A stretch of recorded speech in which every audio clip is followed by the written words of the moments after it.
Good evening, ladies and gentlemen, everyone watching from Australia, New Zealand, all around the world on all the socials here on a Saturday night for the next instalment of the Weekend Warriors League, brought to you live here on Simshed, broadcasting for the Brickyard 400 from Indianapolis Motor Speedway. Joining me in the box tonight is a familiar face, as everyone knows, Zach Caban. How are you, mate? I'm very well. Good evening to you, JP. Good evening to everybody as well. I wouldn't necessarily say familiar face, but maybe a familiar voice. Hey, how good is it in the absence of the real world NASCAR Brickyard 400 this year, because we know that their trip to the Indianapolis Motor Speedway is on the road course, that we get a Brickyard 400 on Weekend Warriors. It might only be 400 kilometres, not 400 miles, but at least it's a Brickyard 400.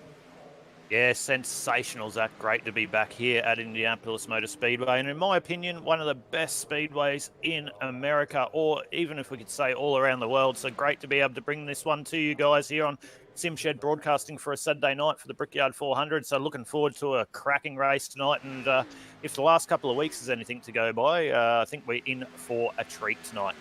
I was going to say, you were here last week for Kentucky. I was here the week before for the Memorial Day Cup, and everything we've seen thus far from the Weekend Warriors has not disappointed. And knowing what sort of racing Indianapolis can throw up, and you've only got to look at how good the real world Indy 500 was a couple of weeks ago, we're in for a treat tonight. I mean, will we have the same amount of cautions as what we had when we were racing in Iowa? Or will we have the same amount of cautions we had in Las Vegas? Who knows? What we do know is that this race is going to be run and won on strategy and being there at the end, as they always are. Most definitely will, as we see Dave Duran there in the 24 car. He's up there in the championship at the moment. The thing about Indianapolis Motor Speedway there, Zach, is it's very, very harsh on that front right-hand tyre. So strategy is definitely going to play a big part, but also managing your car over the long run is going to play an even bigger part. Also down the back straight, or down the front and the back straight, you get a little bit of a draft there, but it's not going to be a really big issue. But managing that front right tyre over the long stints definitely going to be what the guys need to do here to put themselves in contention at the end for this 101 lap race. That is the case, mates. And on that note, probably an opportune moment for us to have a look at tonight's race facts for you and our track map and guide for the Brickyard 400. As you said, 101 laps. It's a 4.023 kilometre course. The race distance, we lied again, ladies and gentlemen. It's not necessarily 400 kilometres. It's 396.3. Although that being said, I'm looking at I'm looking, we've been throwing a doozy there, because I'm looking at the length of the circuit, 4.023 kilometres, which is correct, and 101 laps. So we actually have got it covered. There's been some mathematical gremlins there along the way. 56.6 litre fuel restriction, 4 to 5 pit stops. All of that is normal. And, of course, some of that will be dictated by where the cautions are thrown. And, of course, the fact that these guys may use a caution window. They might not necessarily have to come in for fuel, but they will want to get a fresh set of rubber. And it's all about how you use those tyres that you've got sitting there in the pit lane, in the bunker, in the box. And using them wisely, because you don't want to burn them up too quickly. So they'll start on a fresh set, and then, of course, we'll see how they apply the fresher sets as the evening goes on. 2.10 litres a lap is the fuel burn around here, 2.10. So it's the 12th of June 2021. That adds up. It's a 14:05 start time, US Eastern Daylight Time. Server time, of course. Thankfully for us, Aidan, because you've got other iRacing commitments this weekend, that is not relative to Australian Eastern Standard Time, which would be 4:05 a.m. tomorrow morning. 25 air temp, 36 track temp, winds northerly, only 3 kilometres an hour, so you're not going to get much of a benefit from that. No, definitely. I'm glad that the times align, as I'm going into a Le Mans 24-hour after this one. So a big 24-hour iRacing for me, but without wasting any time, we've now nearly hit 7:25, so I think it's time to bring our special guest up into the booth at the moment. And like I've tried to do here in the Weekend Warriors League on a Saturday night for Simshed Broadcasting, we try and bring something different and bring a driver up into the booth in practice to take the viewers around on a couple of laps of the Speedway. So currently we've got Tristan Koch up in the booth. Tristan, you got a copy, mate? I do indeed. Mate, well, thank you for making yourself available. We'll let you do your thing as you come onto the straight now and take the drivers for a lap or two around Indianapolis Motor Speedway.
And there we go, ladies and gentlemen. There's a lap around Indianapolis Motor Speedway with none other but the 550, Tristan Koch from Ballistic Racing. A man of few words. He didn't really want to talk us around that lap, but you got to see what it was like from the hot seat there, Zach, driving around Indianapolis Motor Speedway. Tell you what, Schultzy, my goodness, millimetres separating the car and the wall there on a couple of occasions during that lap. Look at this, 3 wide during practice, and that doesn't end well.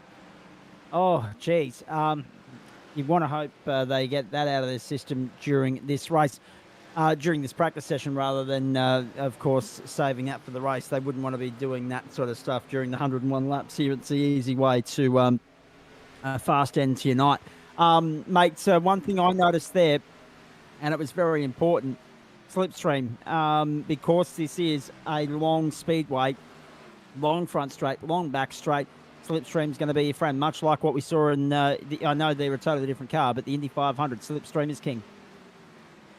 Yeah, definitely is there, Zach. They've got a really long front and back, front stretch and back stretch, rather. Sorry if I just put my teeth in there, but it is very long, so the slipstream does play a part. As the tyres go off, not so much. It's really important to get a good run out of 2 and 4, so the slipstream does play a part, especially when you're in a pack, but it also, that hot air on that front right tyre, if you're in a pack or you're right behind the car in front, generally it's not that good to stay right behind him into 2 and into 4, because the car can really push up into the wall, and don't be surprised we're going to see a little bit of contact with the outside wall out of 2 and 4 as these tyres drop off moving into the race, because the car gets really, really heavy and wants to push up when you're right behind the guys. So maybe err on the side of caution, give yourself a little bit of room and do a bit of tactics through the pit stops.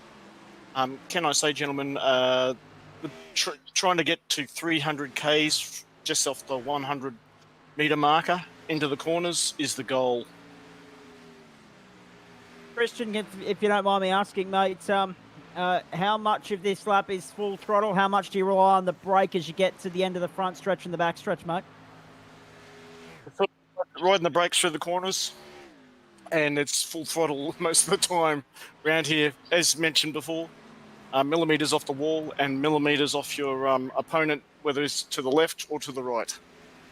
See, I guess that's one thing that we should point out to our viewing audience as well. When we talk about a super speedway like a Talladega or a Daytona, it's flat for 100% of the time. Whereas the Indianapolis Motor Speedway, although the same length as Daytona, because the banking is much lower, you kind of need to ride the brake, as Tristan was saying there. Yeah, everyone's got their own driving style. I race Tristan a lot in different leagues. My driving style's a lot different. I don't ride the brake around here. I get off the gas earlier and let the roll speed exaggerate the roll speed to keep that front right-hand tyre. So I don't know whether I gave you a bit of a leg up there, Tristan, in the race on what to do, but there we go. I don't like riding the brake. It definitely does bog the car down. You've got to keep those mid-range revs up and exaggerate your roll speed. It'll really help your front right tyre. But I'm no expert. I've got a win around here, but I'm no expert. But anyway, that's what I'd be doing.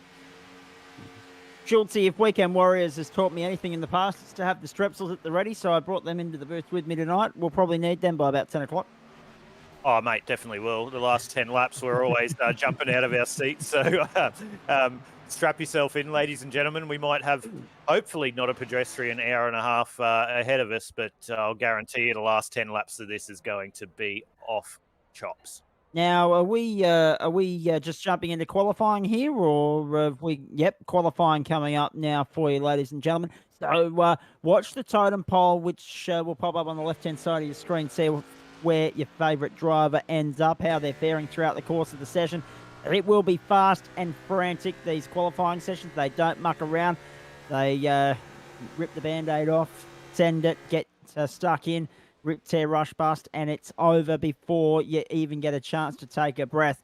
Hamish Gallagher on the circuit now. Really good lineup tonight, Schultz. A solid turnout. Not our biggest field, but still a high-quality calibre of driver lining up tonight. Yeah, you hit the nail on the head there, Zach. It's not quantity, it's quality. And as we see the 13 car of Mitch Motorsports, Hamish Gallagher, taking his siding lap there before he goes into first of his 2 qualifying laps, always at the front Hamish. So don't be surprised you don't see him put it off the first couple of rows. But yeah, really great drivers in this one. Ruben Phelps has joined in tonight as well from New Zealand. He's had a stellar couple of months in other leagues as well, always at the front. Don't be surprised we see him at the end. Obviously, we have Dave Durand from the United States of America, who will be up there. I would say he had a bit of a rough week last week, which was really different for David to be back there, but he's still there and consolidating his position in the championship. Darren McKenzie, he's always fast. He'll be up there as well. He's the current leader of the championship, I believe, as well. So he'll be there. We've also got another one you've got to keep an eye out for is going to be Paul Jackson in a 231 car from Atora Racing. I still can't pronounce that after 3 months of trying. He's currently in about 4th or 5th in the championship as well, but he's always up there competitive. So there's some guys to look out for. But my smoky tonight, I'm going to go for number 62, Mirko Dortnack, mate. Purely because he's my teammate. So let's go for Mirko as he just puts it in P2 there in qualifying. But Zach will let you get a word in edgeways as I've just been babbling on and you're doing a great job. Qualifying. You're doing a great job. My vocal cords are starting to get a little bit crackly already. I'm just sensing the night ahead, so I'm easing into it. You mentioned the championship points. Probably an opportune moment while qualifying gets underway to have a look at those championship points if we can. We haven't done that yet. And that would remind you that Darren McKenzie is still on top as he was when I was last in the booth a fortnight ago. David Durand is 54 points in arrears. Josh Carroll Walden next on 403 points. Paul Jackson 394 and Dylan Davies 372. Stephen Williams 370. A big gap then back to Barry Neal, Scott McClintock, Adam Ariel, and Mark Johansson. I finally worked out how to pronounce his name right. That is the top 10 there for you on 295. Big gap, obviously, between 1st and 10th, but that's going to happen in a series where you don't have fast repairs, so retirements are easy to rack up, and also not everyone's able to rock and roll in here each and every single week. Ruben Phelps is 11th. Greg Spencer, Tristan Koch, Nigel Patton, and Jamie Nankervis, the top 15. Kate Donnelly, Reese May, Raymond Jager, Mark Smith, and Matt Patton, make up the top 20. Some small little positional battles up for grabs there at the bottom end of the field. Aidan, but at the top end of town, Darren McKenzie's in clear air. Yeah, definitely. It's all about participation and joining every week and having those consistent results as we see Michael Skurlock there in 21st, Nathan Legg 22nd, Pariana Starkus 23rd, Kobe Jordan, Dave Douglas, followed by Hamish Gallagher, who we saw earlier from Mitch Motorsports on his qualifying lap. Brad Allison, Gary Wellman, 28th, Daniel Aguilera Bates, and Tony Gagliardi, rounding out the 30. Now, we'll let that keep on scrolling through for you. Oh, familiar name in 37th as well, ladies and gentlemen. You might notice him. Aiden Schultz. Not bad for 2 appearances, mate. So going all right. A relative of yours, I assume? Yeah.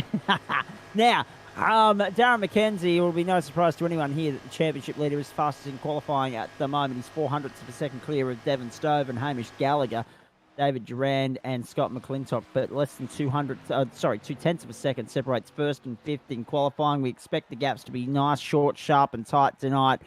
The racing at the front of the field expected to be red hot.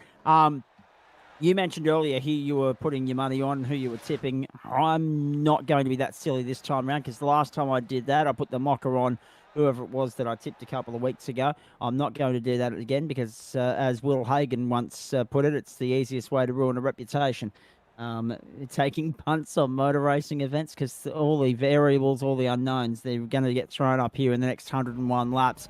Grid starting to form up here. We'll have a look at that for you in just a moment. Schultze, run us through it because obviously we've got 101 laps ahead here of one of the world's most iconic motor racing venues. Yeah, looking forward to this one tonight, Zach, as we go into the Brickyard 400 grid here as the guys get ready to go. Off pole is the 02 of Darren McKenzie, closely followed by Devon Stove out of P2. Hamish Gallagher on the inside of the second row P3. David Durand from the United States of America on the outside of the second row P4. Scotty McClintock in P5. Justin Witcher from Activity Hub Bali in P6 on the outside of the third row. 7th is Will Jesberg, closely followed by my tip, Mirko Dortnak from Crank Esports on the outside of the 4th row and 8th. Ruben Phelps in 9th from New Zealand, followed by Nigel Payton in 10th from Activity Hub Bali Racing. Paul Jackson in 11th and Michael Schroeder in 12th. Zach, as we move along to the next row of the grid. So 13th will be Christopher Tomlin, 14th Tristan Koch, of course. Mark Johansson and Dave Trevethan will share the 8th row of the grid. Nathan Button and, of course, Kobe Jordan on the 9th row. Matt Patton and Adam Ariel sharing the 10th row. Back to Derek Jacobs in 21st position. Jamie Nankervis alongside him. Barry Neal from 23rd and Dylan Davies from 24th. And in 25th, we have Nathan Clive. 26th, Michael Shaw from Activity Hub Bali Racing. And rounding out the field in 27th, coming off the back tonight, will be Dylan Gray. Now, let's talk about a couple of different keys to the race here. You've already mentioned them. Tyres, fuel consumption, strategy. Working around the cautions and, of course,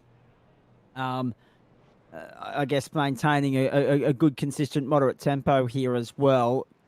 Maintaining your flow and your rhythm here, because as soon as you lose the slipstream or you make a mistake, it's hard to fight back on a circuit as fast as this. One thing I want to address, though, Aiden, in all of that, and now I'm the one that's waffling, is patience and urgency. The urgency of this race will come, and I was only talking about this in Real World Motorsport last weekend, commentating Circuit X3 Hyundai XLs down at Morgan Park with Ryan Jones. The fact of the matter is that when you've got a 6 or 8 lap race, you've got no time for patience, so it's all about the urgency. Here, the urgency is going to come at the end of the night. It's about being patient and easing into it in the first 75, 80 laps now. Definitely is there, Zach. It's all about putting yourself in the window for coming out at the end after that last pit stop to have your car clean and fast, ready to be able to fight for the end. You don't want to lose too much to the leader. You just want to manage your car, but you definitely want to put your car in a position to win it after that last pit stop. You're not going to win it on these first couple of laps. You're definitely going to lose it. So hopefully the guys there on the side of caution here, we see them fall in and play it a little bit safe, but fight hard at the same time and give us a bit to call on as we're about to go green for round 17 of the Weekend Warriors League here from Indianapolis Motor Speedway for the Brickyard 400. Darren McKenzie and Devon Stove will bring us to the green flag here. Zach Cabe and Aidan Schultz with you for the duration. Commercial-free coverage of the Weekend Warriors the Short Shift Sim Racing magazine on the platforms of SimShed Broadcasting right around Australia.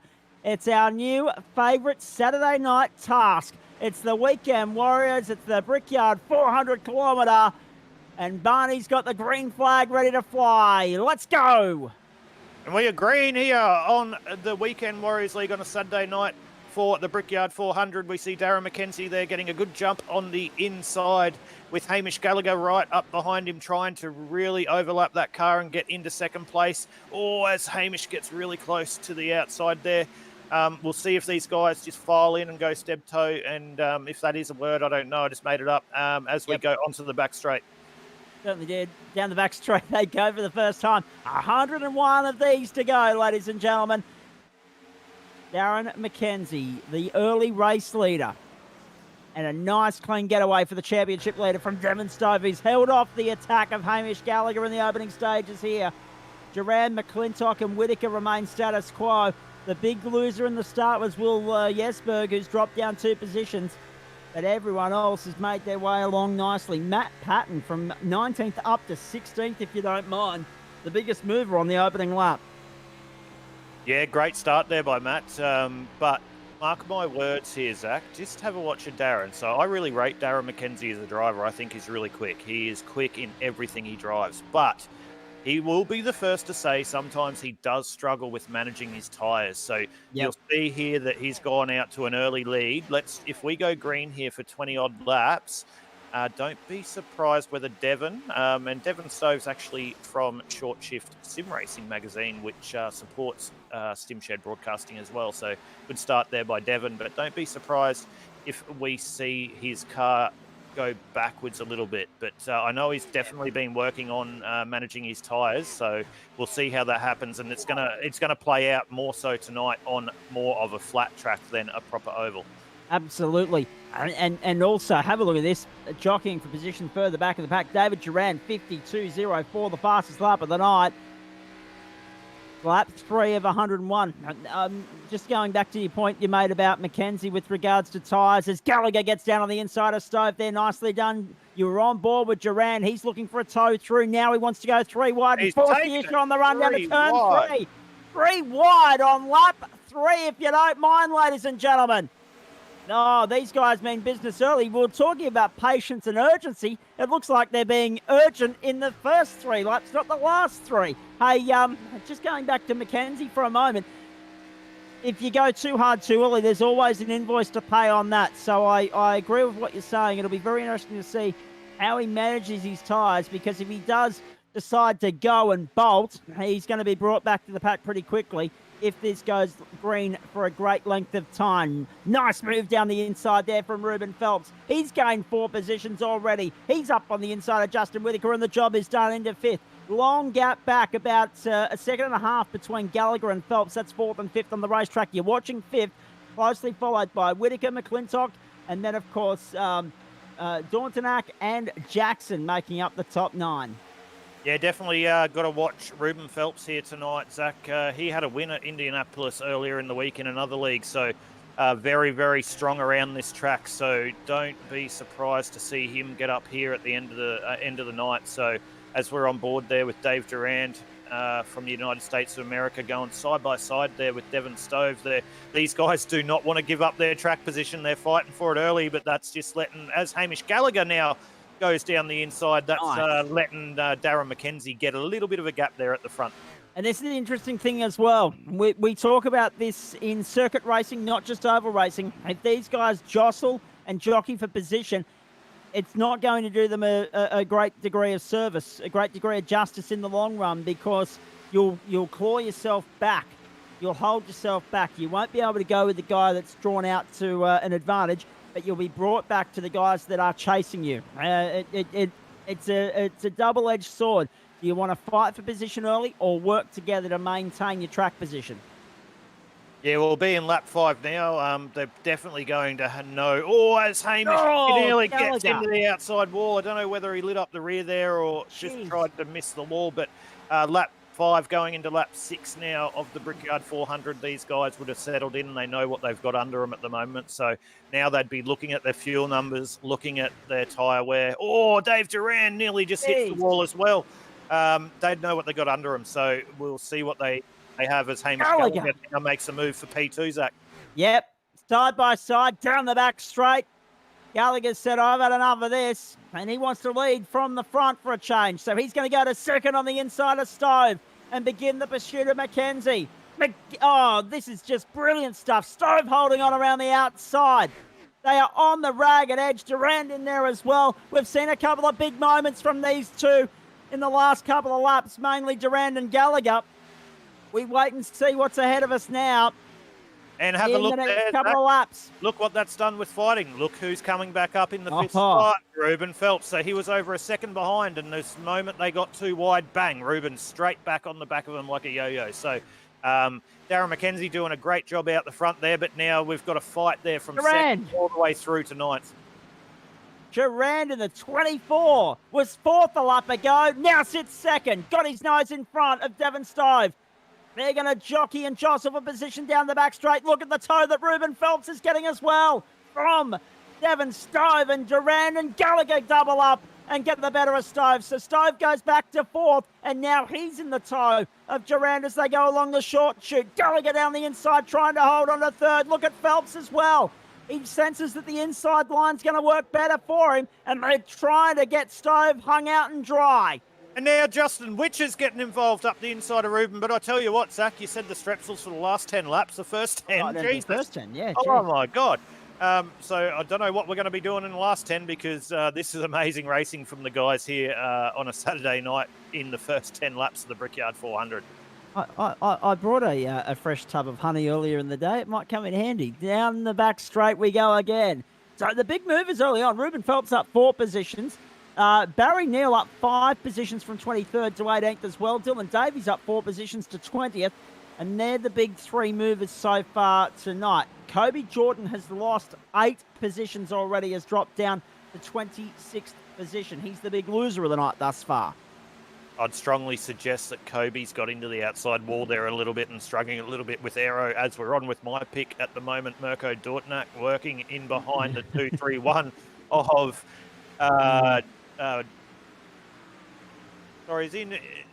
he's in behind Barry Neal, or is that Paul Jackson? Not quite sure. I think it's a 231 of Paul Jackson at the moment. So, behind Jackson. Yep, correct. Yep.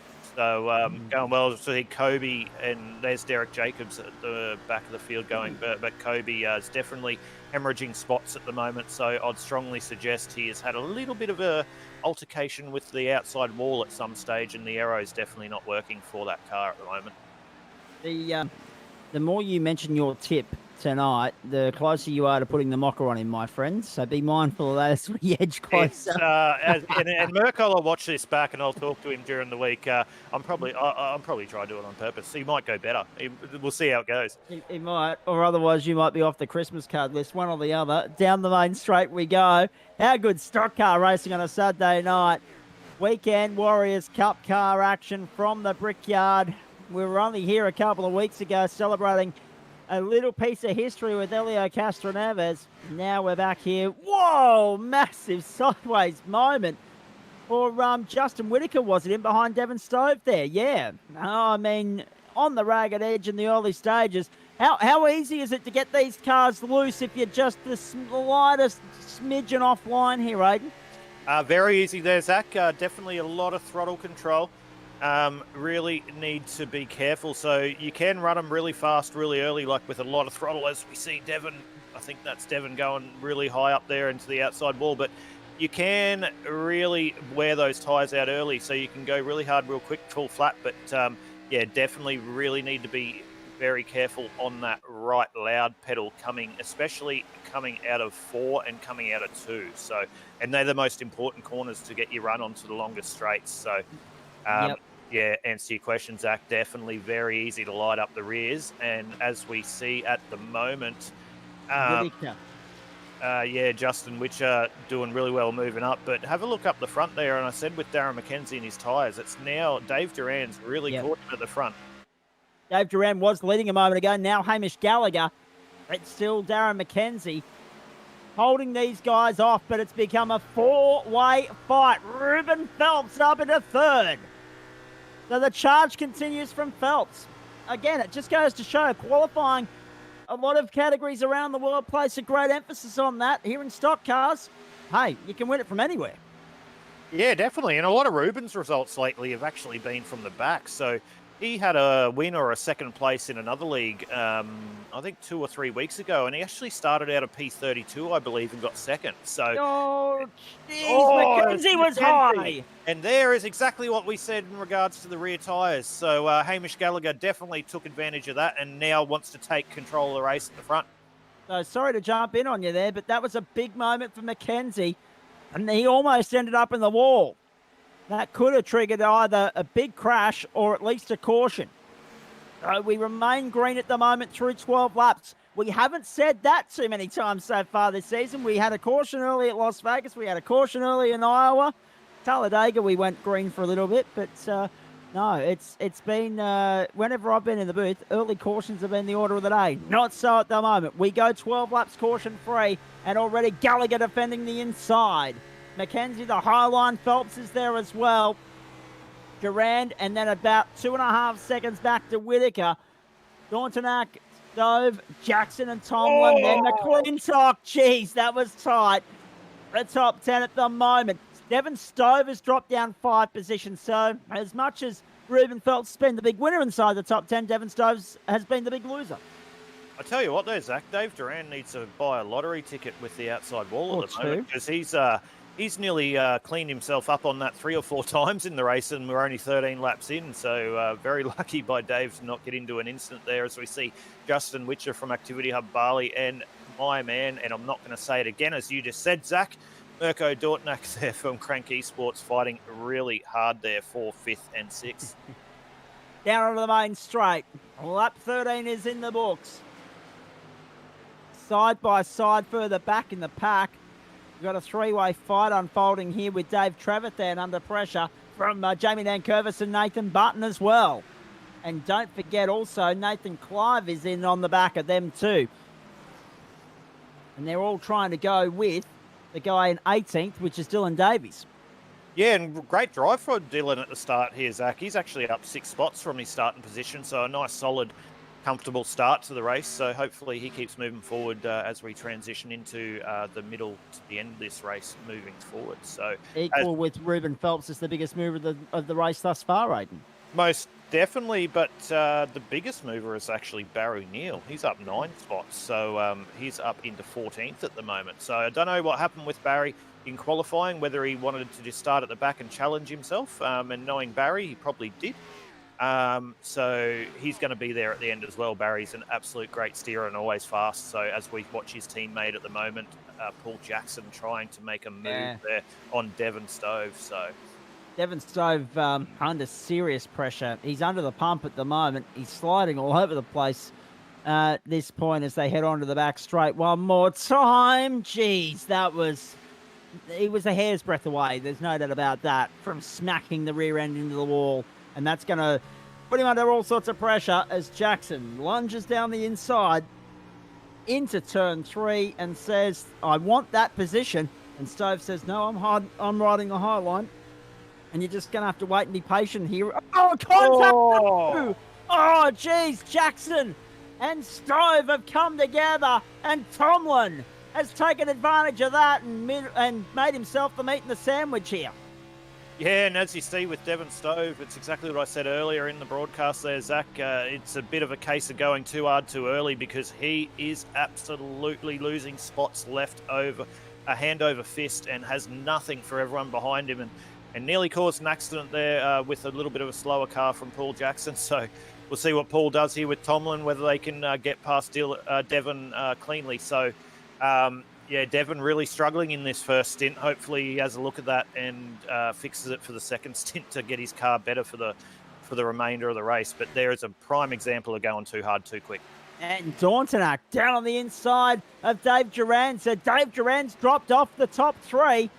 And Dauntenac has gone into 4th position. Durand is now 5th and under serious pressure from Justin Whitaker as well. Main straight upon us. Lap 17 is what we encounter now. We've got 16 in the book, so we're about a sixth of the way through the race now. Oh, it's Justin Witcher goes up the inside of Durand as well. Sorry to cut you off there, Zach. No, that's fine. But Justin Witcher going up the inside there of Dave Durand. I reckon Dave Durand's had a little bit of a curse of the outside wall, as I've mentioned several times in the broadcast so far, because he is moving backwards at a million miles an hour. Yep, and Devon Stove's in all sorts of trouble as well. He's dropped out of the pit lane. Let's have a look at this. Oh, no. Bang. The first wreck of the night. Oh, and that's triggered the first caution. Really unfortunate there by Paul to be caught up in that incident, but looks like Nigel Payton got caught up in that as well with the car behind, not knowing where the brake pedal is and completely wiped him out. But ladies and gentlemen, things happen so quickly around here. We're going nearly 300 kilometres an hour. So I don't usually talk in miles per hour because I don't know what they are, but over 300 kilometres an hour, things happen really quickly. So unfortunate for those guys. But yeah, we go into the first caution of the night here at the Brickyard 400 Weekend Warriors on a Saturday night of lap 18, Zach, as we roll around. Yeah, that brings me to an interesting point. We're talking about the fuel burn per lap, so 56.6 litres divided by 2.1, 26.9. No one's necessarily in that fuel window at the moment. And furthermore, well, do you run the risk? Do you want to come in under caution? Of course you do, because you're going to lose less time on pit road now. But are you therefore going to compromise yourself and have to make a splash and dash at the back end of the race, or are you relying on more cautions to fuel save? Because from here, I mean, that's still 83 to go next time by the line. Those numbers would suggest 26.4 that you're going to need, well, 78 doesn't get you to 83. So there's going to be a little bit of fuel saving and a few guys relying on a caution to do this on just two more stops as opposed to 3. You're definitely coming in now.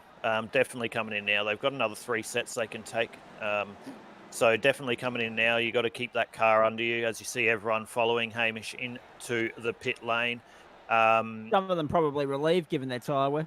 Yeah, 100% with what we've seen early in the first stint. So, yeah, definitely taking full set of tyres here. They'll do that. So, yeah, really interesting point you make there, though, Zach. I think we're about 3 or 4 laps difference on regards to their fuel strategy. So the guys might have to clutch a little bit here through some cautions and do some different things, but it's interesting because when you run, people run different setups. Not all of them run clutches or H patterns and do different things, whether they can tyre save. You see Ruben's just had a really, really quick pit stop. So it looks like Ruben's just done a splash and dash there. So that he might know something we don't. So, but it's or maybe he wants to run an alternate strategy, get out of sync with everybody else. Yeah, the concern I've got here, though, with Ruben is he's now going to be on older tyres, and off the start it'll light up, and he's going to go backwards really, really quickly, and hopefully that doesn't cause an incident. So he's probably banking on another quick caution because, as we do say here in the booth, cautions breed cautions, and he always plays the long-term game, Ruben, so he's definitely got something up his belt there, the old Wiley Fox, even though he's not old, he's only young, but he's got something for us in the 06 Hot Wheels car. Oh, boy.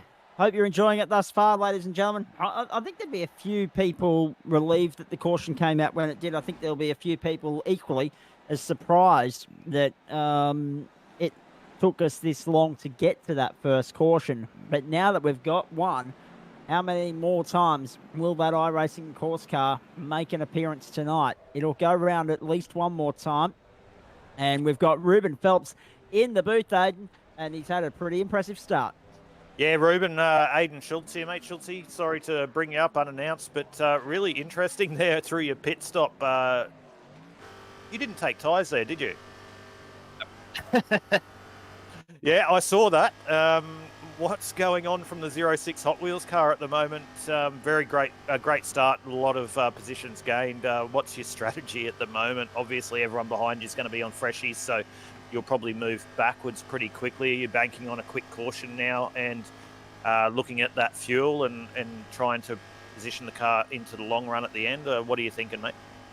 Wasn't initially going to do that, but I thought I would, and then I think I may have just miscalculated a wee bit. But at the moment, who knows? It could be a quick yellow, and they will all change, but I will obviously lose track position if I come and change tyres. But anyway, I think I've got the thing of getting out of the way if I have to, so I don't think I'll be too much of an issue. I'll obviously go backwards.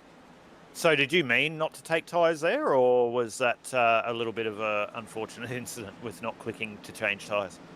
Yeah, got to change them back. Oh, no. Well, there we go, ladies and gentlemen, on board there with the 06 from Ruben Phelps from New Zealand. He had an unfortunate incident there, so hopefully that helps him in the back end of the run, though, as we will see as we move forwards. But Ruben, thank you so much, mate. We brought you up into the booth unannounced, and I know you're always willing to have a chat. We'll let you get your head down and concentrate and get back on with the Brickyard 400, mate. We wish you all the best. No, thank you. No worries, Zach. No worries, Ruben. There we go, Zach. Ruben Phelps from New Zealand, 06 Hot Wheels car, making himself available there for us on a Saturday night. Might be the only driver we get a chance to chat to tonight. Pace car coming into the pit lane. Perfectly timed from you, Aidan Schultz, as we get ready to rock and roll once more here. Restart number 1 of the Brickyard 400. Weekend Warriors Cup car racing on the platforms of Simshed Broadcasting. Ruben Phelps leads us to green. How long will he stay there? He's like a scalded cat off the line. He knows that track position is critical. He comfortably leads the pack into turn 1.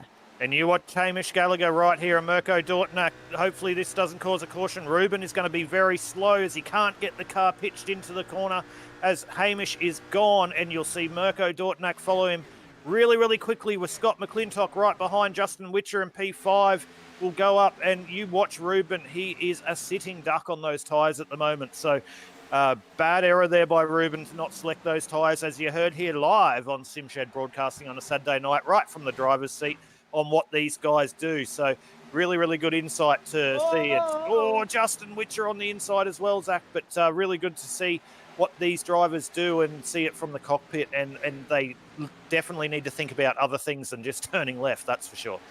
Witcher and Johansson gobble up Phelps, and Phelps goes backwards at a great rate of knots. He's lost, 5 positions off the restart. And how long can he sit there for? We'll wait and see. Is he relying on you'd say he's definitely relying on a quick caution now so that he can get back in sync with everybody and then charge his way back through the field. An uncharacteristic mistake from him. He's just made his night a hell of a lot tougher. Yeah, he's definitely going to be waiting on a caution, which I believe we're probably going to get at some stage. So I don't think it's not. Yeah, I don't think it's night over for Ruben. The middle section of this race is going to be tough. He's just going to have to grit his teeth and just keep going and sticking there and see how he goes into the back end. If I know anything about Ruben, car pace is not going to be an issue. So he's probably going to be there at the end somewhere. But if it does go green to the end, this is really going to hurt him. But me and you know, Zach, that we've called plenty of these races. We're 23 into 101. Lap 99, anything can happen. So exactly right. Sit tight, and we'll see how this plays out. And who knows, if something does happen on lap 99, we'll have a green-white checker, and that will throw up all sorts of possible equations. Here's Mackenzie down the inside to second. Mirko Dortnak sitting there on the high line, and Witcher coming in behind there as well, trying to do the double.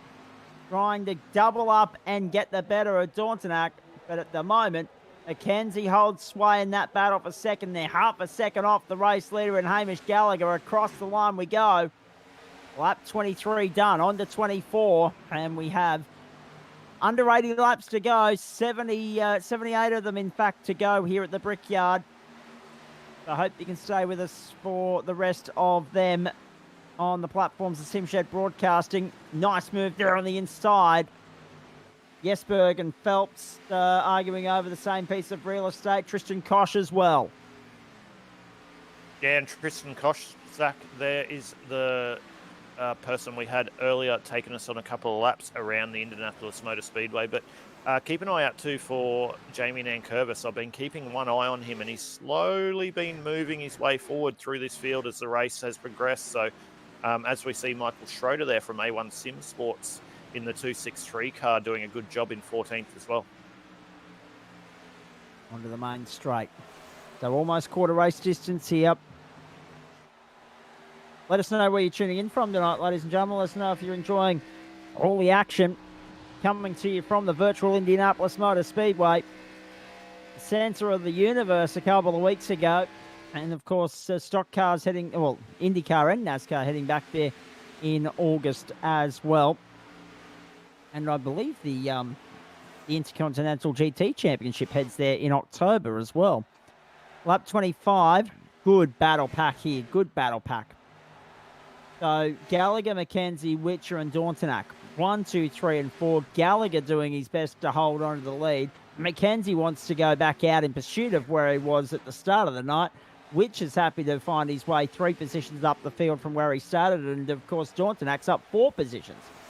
Yeah, great driving by the guys here at the front, but what they need to do now is just buckle in and work together and sit there for the next 20 or 30 laps or 25 laps before they come into the next pit stop. And they've got a massive lead on 5th place there at the moment. Mark Johansson, who's doing a great job, actually. He's come out of nowhere tonight. So doing a great job there in P5. But these guys need to buckle in and get track position and keep pulling that gap ready for the pit stop. And then they'll go in and they'll have one pit stop to the end. So really great job by the guys. That's what I'll be doing as we're on board there with the 00 Mark Johansson, who had a sensational win at the Anzac Memorial weekend as well. And he's had a bit of bad luck since that win, but tonight he's showing a clean set of heels there in 5th there, Zach. He certainly is. Down the main straight, lap 27 is what we commence on this time by the line. Back we go. This is Phelps, the sitting duck at the moment. Button, Ariel, Jordan, all there trying to gang up. Button successful in finding a way through. Now, Ariel gets by Phelps as well. Then Jordan will only be a matter of seconds away. I'm interested in that battle at the front. I mean, Gallagher, McKenzie, Witcher, and Dauntonac, that's on for young and old. Those guys are not leaving one another. They're going to enjoy one another's company for this stint of this race. Mark Johansson up 10 positions up into 5th from 15th on the grid. And Jamie Nankervis up to 9th from 22nd. So he's now the biggest mover of the night. Yeah, and that's one I was just having a little one eye on at the moment, watching him slowly just creep up and peg away those positions, as you heard earlier. So doing a great job there in the EFT racing car. So, yeah, Jamie Nankervis having a really good showing at the moment here in the Brickyard 400, but slowly working his way up. Let's see whether he gets into a position as these pit stops transition in the back end of the race to be there on lap 101. And McKenzie, the championship leader, sitting in there patiently at the moment. Now the guys have settled back into a rhythm. As we see Nathan Button up the side there of Christopher Tomlin, I believe, for move position into 11th. So good drive there by Nathan Button. But Zach, I know what I think we should do is we're 28 laps in to the Brickyard 400. Let's go on board with Mirko Dauntonac in 4th place at the front and turn up the volume and do a couple of laps around Indianapolis Speedway and see what these guys at the front are fighting for with the front 4 of them 29 laps in.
And there we are, ladies and gentlemen, a couple of laps around here at the Indianapolis Motor Speedway on a Saturday night for the Brickyard 400 Weekend Warriors there for Mirko Dortnak. Hope you enjoyed that at home in your lounge chair. Zach, what do you think of that, mate? There's a couple of laps in a NASCAR around Indianapolis Motor Speedway. The only thing faster would be an IndyCar, but it's always a treat all the same, and particularly the noise, just the sheer horsepower. Hard at work. Nothing beats that as far as when we crank up the volume is concerned. Lap 32 of 101. The top two have just gapped the next two. So Gallagher and Witcher have teamed up and bolted. They've left McKenzie and Dortnak back there to fight for third at the moment. The point that I want to make, Aidan, and I think it's something that we have to acknowledge and applaud in the virtual world, the fact that these guys are able to drive within millimeters of the wall, the precision and the precise way in which these guys are driving their cars, to know that they can be that close to the wall and not scraping the concrete. I mean, that takes a fair degree of skill. There's no doubt about that. It definitely does. The spatial awareness of these guys, and you make a really good point there, Zach. The spatial awareness of these guys is absolutely amazing. And a lot of people can look at oval and go, we're turning left. It's not that easy. But 101 laps, nearly an hour and a half of racing, about 2 or 3 millimeters from the wall at over 300 kilometers an hour, takes a lot of concentration to be able to get the job done. And then transitioning through pit lane, not speeding, making sure your strategy's right, selecting the right amount of fuel. Like, there's so much, as we see Mirko Dortnak there, that these guys need to think about during the race. So, very, very mentally tough and great driving by these guys. As we're 33 laps in, we only see one caution from an unfortunate incident, and we did go caution-free last week as well. So, goes to show the top quality drivers we have here in the Weekend Warriors League on a Saturday night, and they're showing us again exactly what they've got to bring to the table. We don't often get caution-free races, but when we do, it makes you sit back and just applaud the sheer precision, the sheer skill of these guys. Now, the other point we should make, peripheral vision, right? These guys can all run that close to the wall comfortably. Yours truly, my peripherals are shot. I can't sit in the middle lane in a 3-lane highway and feel comfortable. So, I mean, I sit here and particularly the fact that these guys are virtually running and aren't actually in the car, so to speak. They're doing it all via a varying different number of ways with with monitor selection and the like. Take your hat off to them, because they're putting on a great show thus far. Lap 34 of 101.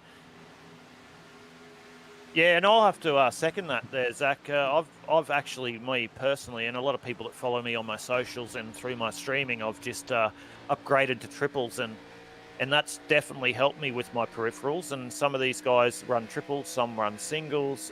Everyone's running a different combination depending on what they can afford, what they want to run, what they want to do. But that's the beautiful thing about iRacing, Zach, is anyone can be involved in it. You can have any setup. You can spend thousands, you can spend hundreds, but you can always, as Dave Duran just smashes the wall out of 3, I believe that is, but anyone can get involved, out of 2, sorry. Anyone can get involved in iRacing and come and join this league and do this on a Saturday night. So that's the beauty about what we do here on the Weekend Warriors League, brought to you by SimChamp Broadcasting on a Saturday night. Even I had the wrong number, because it was 1 going to 2 where he hit the wall there. 35 of 101. Now, Gallagher and Witcher have been brought back to the pack. There they are, because McKenzie's giving Witcher the big hurry up. Nathan Clive in pit lane at the moment as well. He's back on pit road. Is the man in 21st position, the number 4, back on pit road, second stop of the night. Yeah, great driving by the guys at the top 4 at the moment. But I tell you, Zach, and I'm going to put the commentator's curse on. I know what Mirko's doing. He's sitting back and just waiting and letting his tyres come to him. But the trick for Mirko, if we get a green flag pit stop, is he going to be able to get that pit stop done cleanly without any penalties? So let's see whether he does that. But Justin Witcher's had a great run tonight. He's in a rich vein of form at the moment. He's had a lot of great results over the last couple of weeks with several wins as well. So Justin's definitely going to be up there. And Hamish Gallagher from Mitch Motorsports, he's always at the front as well. So we've got 4 of the best at the front, and can't wait to call the last 10, 15 laps with you, Zach, with these guys, hopefully at the front fighting for the win. I was going to say, we make comment all the time that, you know, you enjoy the first part of the race for the sheer intensity that is the start of these events. Then you appreciate the last 10 to 15 laps, because that's where everyone's on the edge of their seat. But to appreciate the top and the tail, you've got to sit through the sometimes processional middle stages. And whilst it may get a little bit stale and a little bit predictable, I encourage you, if you're tuning in on the platforms of SimShed Broadcasting, to stay where you are, ladies and gentlemen, because the last 15 laps here will be well and truly worth your time as they head down the back straight. We're on lap 37. We've had just 1 caution thus far. That was for a multi-car wreck on the run out of turn 1 on the up towards turn 2. This is round 17 of Weekend Warriors Cup car racing. Any idea where we're going next week, Aid? Zach, you've definitely thrown me under the bus there. I haven't had a look where we're going next week, so I was too excited about this week. Actually, when I heard you were going to commentate, and JP will say, I tried to do the sneaky and see whether I could get a run tonight, because I love Indianapolis. So, but unfortunately, I'm up here not unfortunately, fortunately, no, that's right. I'm up here in the broadcast booth, as I am every Saturday night for the Weekend Warriors League, and the guys are putting on a great show for the viewers at home. A guy by the name of Neil Crompton would probably share your sentiments there. Every time he's in the booth, there's probably part of him that would love to still be in the race car, and you're exactly the same. Now, totally moment, massive moment for Witcher. And Mackenzie's going to fly by on the inside down the main straight. Mackenzie back to second. Let's have a look at the simsnap.com iRacing photography replay here. Schultz, talk us through it.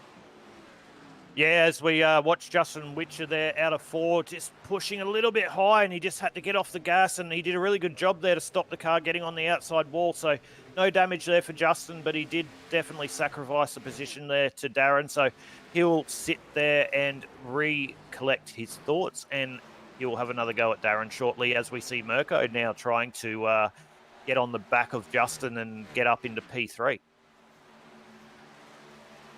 Onto the main straight again. Look at the crowd. How nice is it to actually see spectators back at sporting events?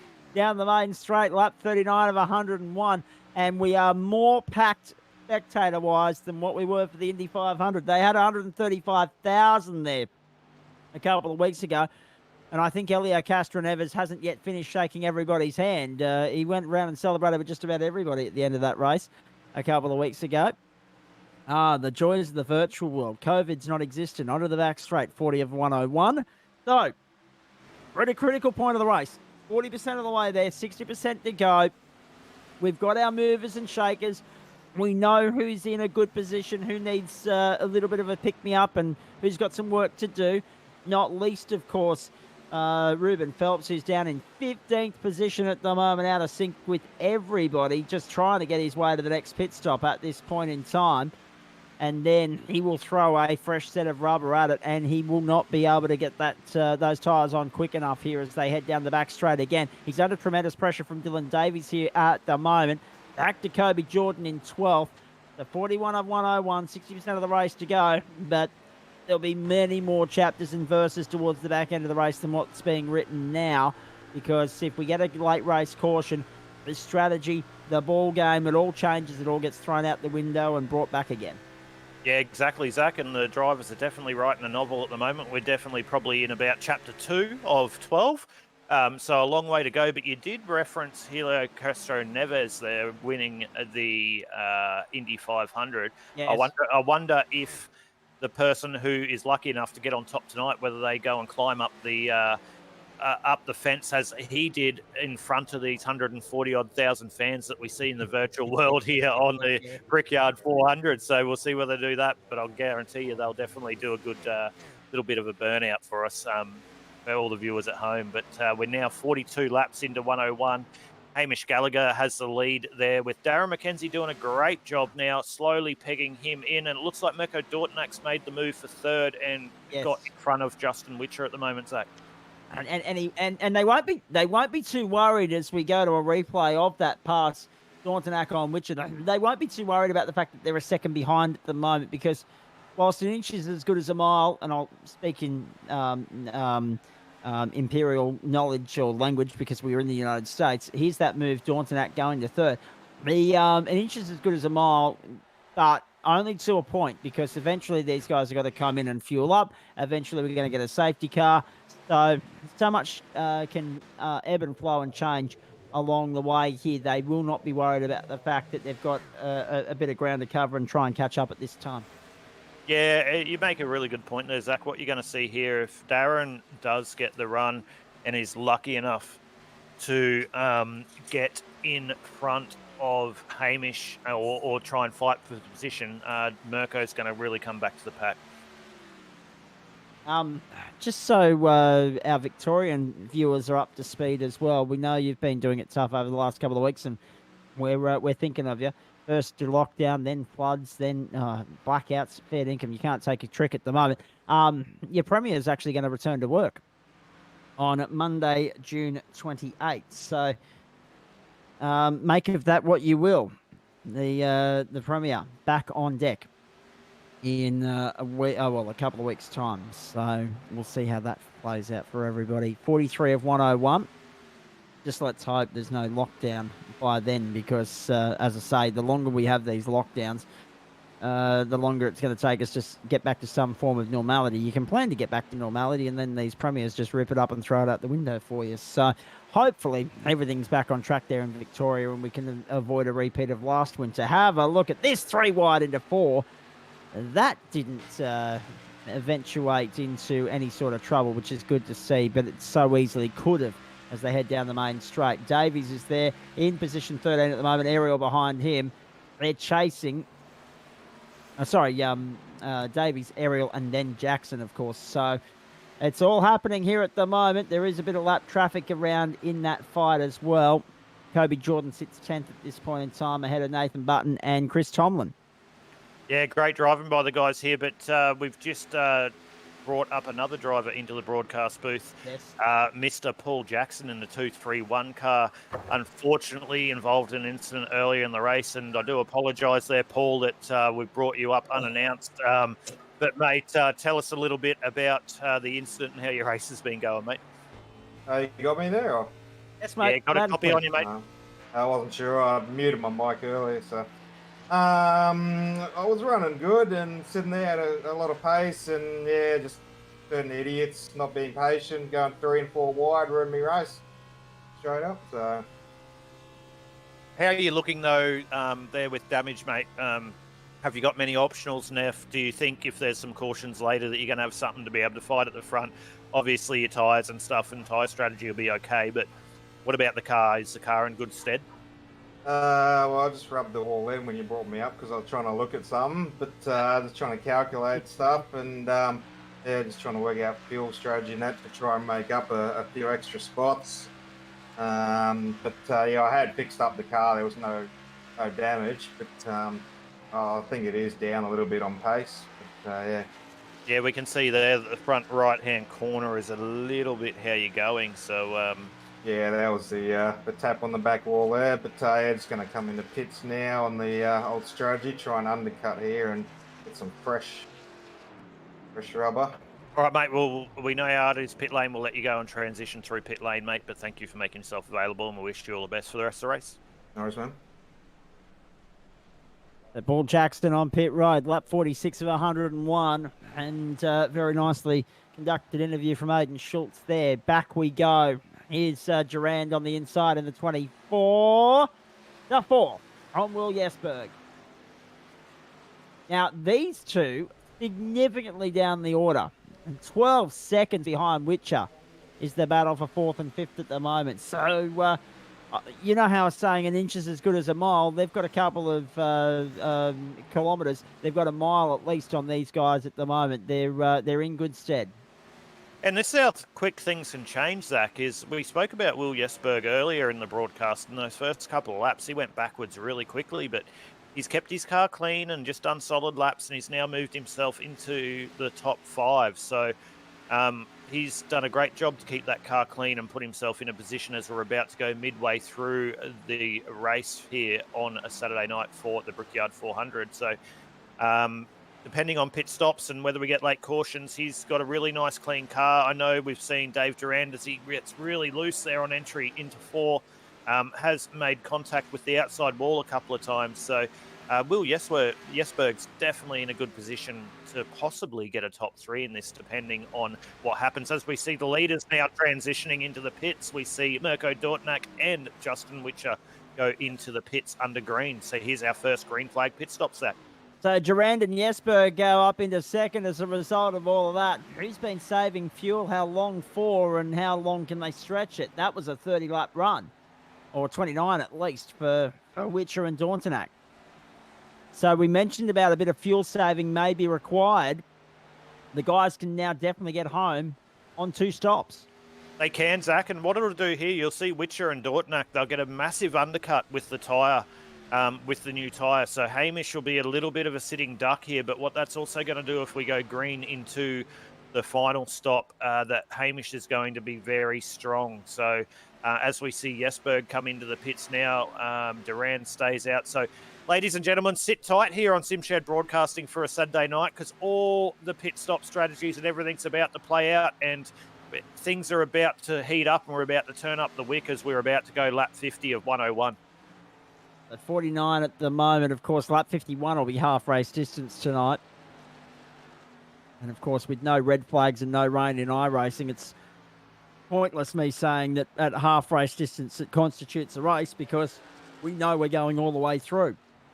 Onto the main straight now. Here comes Hamish Gallagher down pit road.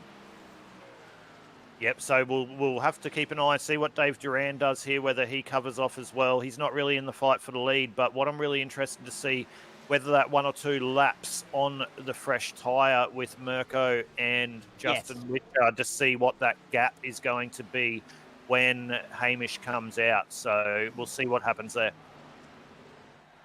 So back we go. Top 4 on pit road. Will Jesberg and Kobe Jordan also on pit road.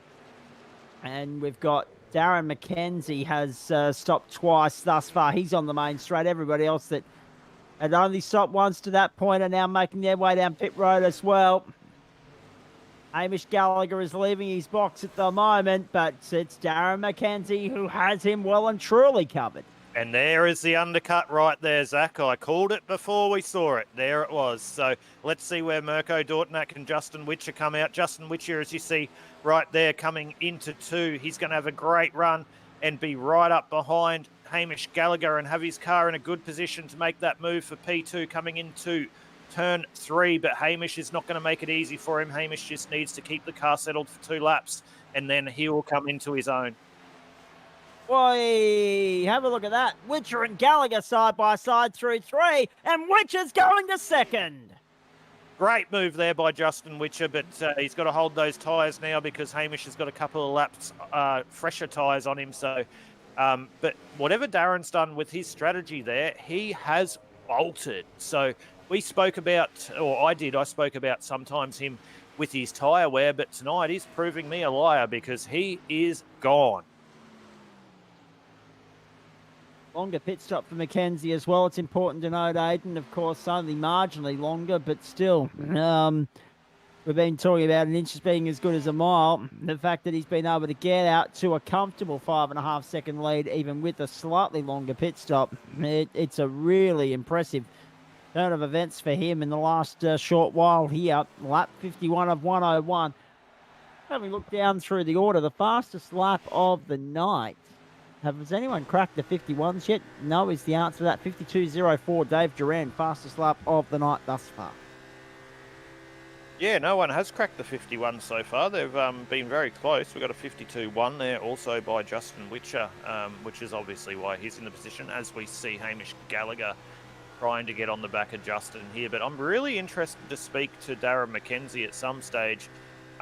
Maybe not during the race, because I don't really want to pull him up unannounced. I only pull people up unannounced that I know that would be able to give us their time without ruining their race. But I'm really interested to see what he did differently in that pit stop. Having a longer pit stop and be able to jump him by 5 seconds, it's whatever his strategy was and whatever he did, I got no idea. But interested to see, and hopefully we get to talk to him at the end of the broadcast and be able to see what he did there because, yeah, he's a smarter man than me because I can't even keep up with what he did. So we'll see how he goes as the race keeps going into the back end.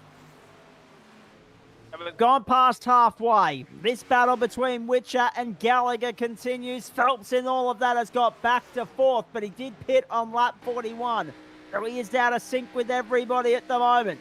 However, if he can save the slightest bit of fuel, he may be able to get home on one stop from there. Everybody else we know, because they've stopped lap 45, 46, 47, 48, 49, it should be a one-stop race. Maybe more comfortably for those that stopped closer to 47, 49 than it was for Mackenzie, who stopped on 45. But we're expecting another. Surely this race doesn't go caution-free from here, in which case everyone will be brought back into range, and that would be, for our benefit, a very good thing. And you've just answered my question there, Zach. Mackenzie pitted 4 or 5 laps earlier, and I'm watching as Mackenzie just got held up with lap traffic, but I'm watching the intervals at the moment, and Witcher and Gallagher are pulling him in at a length of at least half a second a lap. So these two guys fighting for 2nd and 3rd at the moment at the end of this long run here. If we remain green, don't be surprised if we see these two guys crawl up on the back of Darren Mackenzie, as we're now under 3 seconds between Darren Mackenzie and Justin Witcher. Gallagher all over the back of Witcher and seems content to just sit there at the moment, Aiden. Yeah, exactly. He'll be sitting there looking at his intervals. No point him fighting. If he's sitting in there behind Justin, he's saving an extra 100 mils of fuel a lap, and he'll just be sitting there and following Justin. He'll be watching his interval as we see that interval going to Mackenzie, just dropping at 1,000,000 miles an hour. So he's going to just sit there.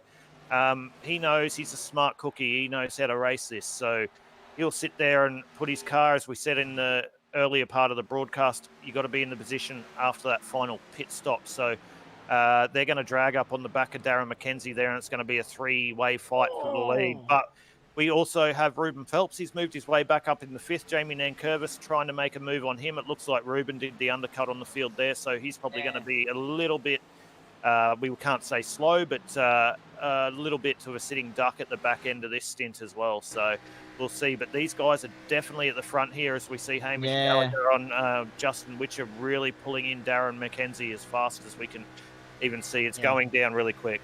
I'll let you get a word in now, Zach. Sorry. No, you're right. And as I've said all along, you know this series in and out. I'm just here as a sounding board. Hamish Gallagher there in 3rd position, still all over the back of Justin Witcher.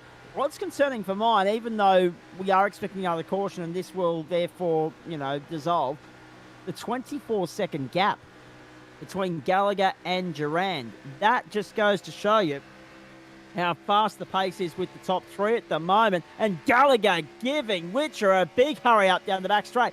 I also want to see a replay of a lap ago when Dave Trevathan was following through with Ruben Phelps and Jamie Nankervis, because I reckon he was so very close to scraping that wall. There would not have been a coat of varnish left between him and the wall. That was incredibly close to Trevathan ending up in the concrete there.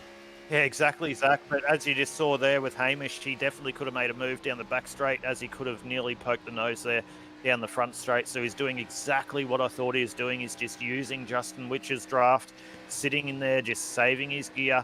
You can see on the relative that he's pulling in Darren Mackenzie, so there's no point him doing anything stupid at the moment. You watch here, he'll just, as he makes me out of a liar, he actually wants to make a move here. So as we have a move for P2, you can see Darren Mackenzie getting quicker, so he's like, no, Justin, I'm out of here. I'm going to take the lead of this race. I'll lead, you follow. You've done it's like B1, B2, isn't it? You've done the job for so long. I'm now going to step up to the plate. Onto the main straight. Mackenzie the leader, and with traffic, 1.1 the margin. It's now a second as they come down the main straight. So the leaders are closing in on Mackenzie. Lap 58 at the Brickyard. And we have just got to a compelling point of this race. As we see Darren McKenzie there, Zach, he's going to have to get through lap traffic. That's really not going to help him, but Hamish Gallagher and Justin's going to have the same battle going through the same cars. So we'll see how we go. Looks like Hamish has got... Oh, as Hamish gets really loose and goes down to the inside onto the back straight, he's erring on the side of caution there, doesn't... Oh, and then squeezes in between some lap traffic just to give himself a little bit of leeway, a little bit of a gap between himself, just to try and, you know, stretch it out and maybe draw clear and maybe gain an advantage here over Witcher, and it's worked to his advantage. He's now directly in the slipstream of McKenzie, down the main straight onto lap 59. Yeah, great driving by the guys here at the front. Here we go. So Darren McKenzie, his tyres are obviously hurting a little bit here after pitting 4 or 5 laps earlier as he gets a little bit loose there through one. Hamish right over the back as we get a move for the lead here on the Brickyard 400 and the Weekend Warriors Saturday night. And here we have Hamish Gallagher taking the lead. Very nicely done from Gallagher. You've been mentioning it all night, Aidan Schultz, that McKenzie is chewing up rubber. And that is evidence of it right there. He pitted 4 laps earlier than Gallagher. He's paying the price now. Yeah, and he's going to come back into the clutches of Justin Witcher there as we see in P3 for Activity Hub Bali. So Darren's definitely struggling on those tyres, but he's still got another pit stop to go and a fresh set of boots to throw on, so it's not all over for Darren. We'll see how they go. Here they go again. Onto the back straight. Look at these guys. 2 by 2. Lap 60 of 101. So you've got Paul Jackson in 9th. You've got Will Jesberg in 10th. You've got Kobe Jordan in 11th and Dylan Davies at the front of this queue. So you've got 4 cars fighting over 8th position at the moment. And Dylan Davies will be hoping that Paul Jackson, Will Jesberg and Kobe Jordan start jostling amongst themselves so that he can try and skip clear and build a little bit of a buffer for himself. It's not happening at the moment. I don't think Will Jesberg and Kobe Jordan are going to fight between themselves. They're going to gang up. They are teammates, as you see the same paint there. So I think they're going to be working together to get around Paul, but a really good job by Paul tonight to keep that car inside the top 10 as we had him in the booth before, and we know the dramas he's going through. So to keep that car inside the top 10 is a great drive by him at the moment. But we do see Kobe Jordan now will be making a move and trying to follow Will through to be able to get into that 9th position. Jordan in the 11. Sorry, 10th position, rather. So Jordan in the 080, Jackson in the 231, fighting over 10th and 11th, as Aidan said. Davies is just ahead there at the moment. So too Jesberg. Actually, Jesberg and Davies have been able to skip clear. Jackson and Jordan left to fight for that final spot in the 10. 62 of 101. So this is interesting too, because our leaders are more than 3/4 of a lap ahead of those cars we just mentioned. Yeah, Zach, and Hamish is flying. I'm looking at the relatives. He's half a second a lap quicker than 2nd and 3rd here at the moment. So he's building a very big gap here at the front, putting him in a good position to be able to be there at the end after this final pit stop. So he is driving away at 1,000,000 miles an hour, but we do need to make a little bit of a mention, or a big mention, to 2 drivers tonight. Jamie Nankervis sitting there in P5, up 17 spots on his starting position, and Dylan Davies up 16. So great drive by those 2 drivers to put themselves into the positions they are in the race tonight, Zach. Absolutely. Just having a look, Michael Shaw is a lap down at the moment. Actually, he's closer to 2 laps down. Adam Ariel's a lap down, as is Christian Koch, Michael Schroeder. So only 13 cars remain on the lead lap here, and that's about to be 12 because the next target will be Chris Tomlin. Have a look at this in the meantime. Witcher all over the back of McKenzie as they stretch onto the back straight for the 63rd time. And if you're getting dizzy, ladies and gentlemen, yes, we have been going round and round and round, but the best is yet to come, I promise you. It's worth getting dizzy. It's worth sticking around for. The ride of your life awaits for the remaining 39 laps here. And have a look at this. This is Witcher on the inside of Mackenzie going into 4. And we have getting a second. Change for P2 there, Zach. Great calling and great move there by Justin Witcher up into P2. Oh. Darren's definitely hemorrhaging time there with his tyres, so hopefully he doesn't go back too far into the clutch as a 4th, but at the moment he's got 20-odd seconds, half a lap on them, so he's pretty solid. It looks like if we go green, this may be your top 3, but Zach, I've put the commentator's curse on Mirko Jordan back tonight. He's already out of the race, so I might put the commentator's curse on them, so don't be surprised if we get a green-white checker. But ladies and gentlemen, if you are watching here on the SimShed Broadcasting Network for the Weekend Warriors League for the Brickyard 400 on a Saturday night, go and get yourself a cup of coffee, a tea, a beverage, whatever you do on a Saturday night. Go strap yourself into your armchair. If you don't have belts, go and get a bit of rope and get excited here for the last 30-odd laps around Indianapolis Motor Speedway because it's about to heat up here. 2 wide behind Paul Jackson there. Kobe Jordan, Nathan Button arguing over the same piece of real estate. Chris Tomlin pushing them along as well. And that is a 3-way fight. For 11th, 12th and 13th. Jackson holding on to the last position in the top 10 at the moment. So Mackenzie now 3rd behind Witcher and Gallagher. What I liked the most about Witcher's move there, he set it up beautifully. He poked his nose down the inside and going into 3 and then slipped the whole car down there going into 4. It was really well executed on Mackenzie, and the pursuit begins now on Gallagher. But Gallagher is absolutely bolted. 3.5 seconds the advantage for the race leader at the moment on lap 65. Yeah, what these guys, and you make a good point there with Justin. Justin's a great driver and he's had some great results, as I mentioned previously, in the broadcast in the last couple of months with some really solid wins. He's not usually from an oval background. He's great on road, but he's done really well with oval lately, so he's doing a great job. But what we're probably going to see, and I think the only way these guys are going to be able to make a fight for that win with strategy at the moment, they're going to have to go that undercut and play the block game on Hamish, because at the moment the individual car pace of Hamish is absolutely above anyone else on the track at the moment. So, and I know Justin Hamish pitted pretty much on the same lap, I believe. So that's probably the only way they're going to get there. But as we say, we've got cautions to come. Maybe we got different things. We don't know. We're just guessing up here in the commentary box, trying to give you some content. So if you guys at home have any different idea, feel free to comment on the socials on SimShed Broadcasting on Facebook or Twitch or anything, and let us know if we're going wrong on what we think and what you guys think at home. But really excited as we go into lap 67 of the Brickyard 400, Zach. Now, interesting point. I've only just been informed this, so I'm getting educated as we go along here. That of course Kobe Jordan and Will Jesberg, they're not just teammates; they're also brother-in-laws. It's nice to see in-laws that actually get along. That's a really good concept. It'd be nice to see everyone else try that once upon a time. 67 of 101 as they head down the back straight. Have a look at this. Mackenzie and Witcher switching back again. Swapping back again. The battle for second ignites once more. And as we see the move for second there, it's funny you mentioned that they're brother-in-laws. And they get along. Very interesting. If we get them caught up in an incident, do you reckon that they're going to get along after that? I don't think they'll be inviting each other around for the next Sunday race, that's for sure.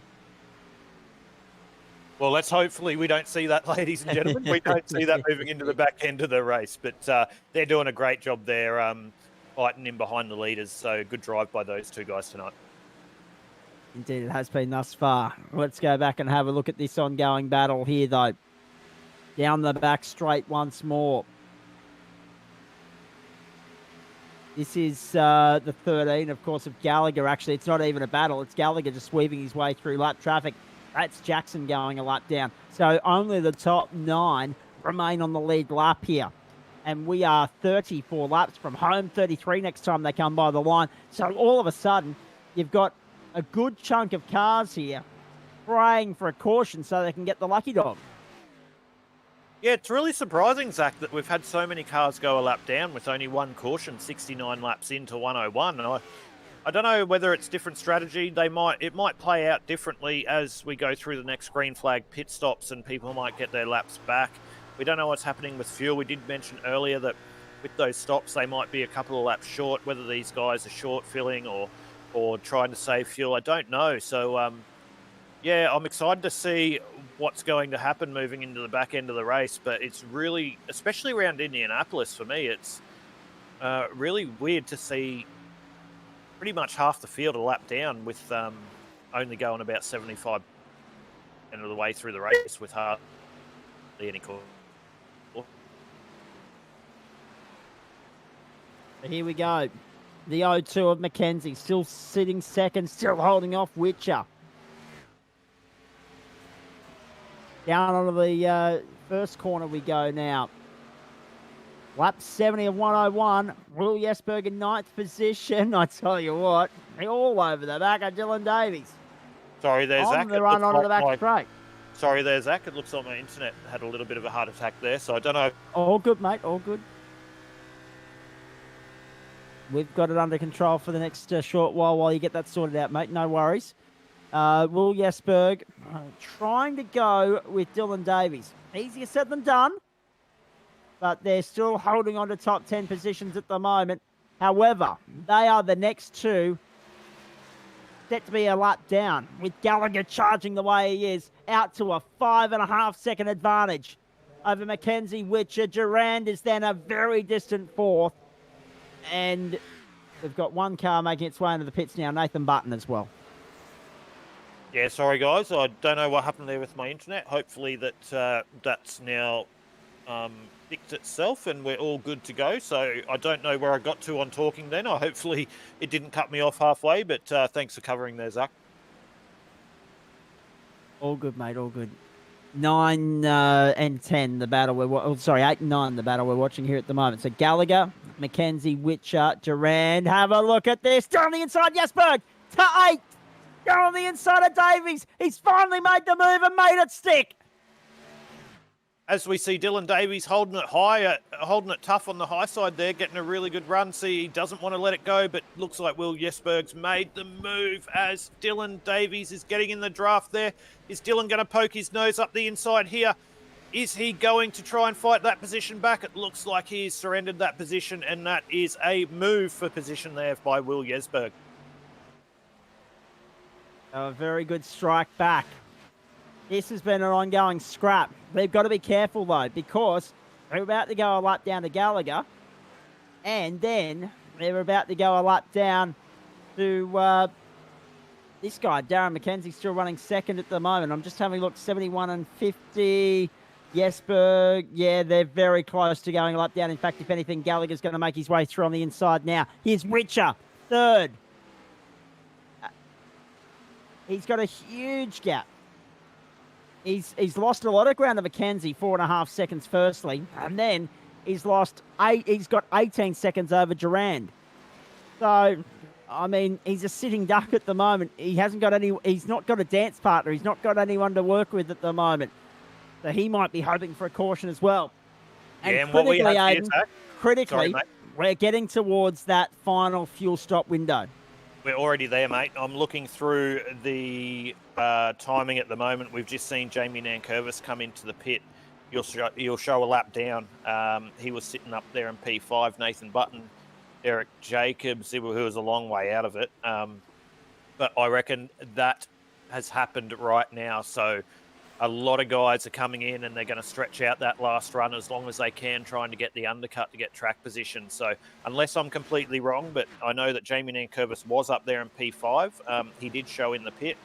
He's gone a lap down, but he's going to be running a long final stint. So as you say, Zach, we are now in the green flag pit to the end scenario. So who's going to blink first? Looks like Jamie Nankervis has. From the front runners, the top three, who's going to be the one to blink? Who's going for the undercut, and how their car's going to go on the long run to the end? I'm amazed that Darren McKenzie has been able to go as long as he has. He's 20. He's now 29 laps into his stint. Oh, a big moment there. Jeez, that was a big moment for Jesberg. Yeah, great driving there by Will. Kept it off the wall and it's definitely lit up those rear tyres. So he is probably going to, and if I was him, probably have to pit pretty shortly to get those freshies on or just back it off for a couple of laps because those rears are going to be a little bit hot at the moment. As we see in front of Will, I believe that's Jamie Nankervis who has just done his pit stop. So I'm interested to see when these guys at the front are going to pit and what they're going to do. Ruben Phelps, Paul Jackson on the lane, so too Michael Schroeder and Jamie Nankervis.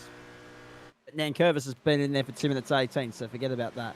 Yeah, so I was wrong there, guys. So obviously I was looking at that on my timing and I thought he was coming in there for his pit stop for an undercut, but obviously he's got into a bit of trouble tonight after having a really solid drive in the EFT racing car in P5 in this race. So really unfortunate there by Jamie Nankervis to have something happen to him. So Will Jesberg, 6th at the moment. Here's Jamie Nankervis coming back onto the racetrack. What can he salvage out of this for the rest of the night? And now into pit lane was Dylan Davies as well. So Jesberg's a sitting duck. Now Gallagher's got him a lap down too. So Gallagher, Mackenzie now jumps in too. Mackenzie is in with 27 to go.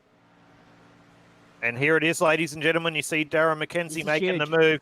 This is exactly what we saw in the last stint, though, Zach, is Darren came in early and he was a sitting duck as it come into the back end of the stint. So he's doing the undercut now. We'll see how long Hamish wants to stay out. He knows he's going to have a strong car at the end of the race. But Darren's definitely going to have a little bit of pace. And when Hamish pits, he's probably going to be up there at the front. We'll see what Justin does too and see what he's got. So it's a race of 3 here, ladies and gentlemen, at the moment here on a Weekend Warriors League on a Saturday night for SimShed Broadcasting. We hope that we're bringing you a lot of content here and you're enjoying the call with Zach and myself tonight on SimShed Broadcasting. But we're going into the final green flag pit stops. And Zach, what do you think is going to happen between these three in the last 20-odd laps? Geez, I'll tell you what, Gallagher's in a very nice position. But Mackenzie, I tell you what, he's still on for a podium. I'll be interested to see how Durand runs in the final stint, and Which has just got to keep it on the black stuff. It's a battle of 4 at the moment, but I think Gallagher's going to be the one to watch. Yeah, Gallagher's definitely shown a clean set of heels tonight. He's been really quick from the time we had that first green flag pit stop, and then he took the lead. Once he's took the lead, he has not looked back. So put his car in a great position tonight as long as he gets that last pit stop transition perfectly with no penalties, no speeding, etc. Don't be surprised if we're not talking to Hamish at the end of this race as P1. But as we know, Zach, there's a long way to go as we're on board there with David Durand from the United States of America. And I need to mention too, Zach, where we're on board, we were on board with Dave Durand, is how good is this series from people across the world? So we've got people from Australia, people from New Zealand, people from the United States of America. It's great to have all the people joining this Weekend Warriors League. Absolutely. Now, here's Witcher on the lane.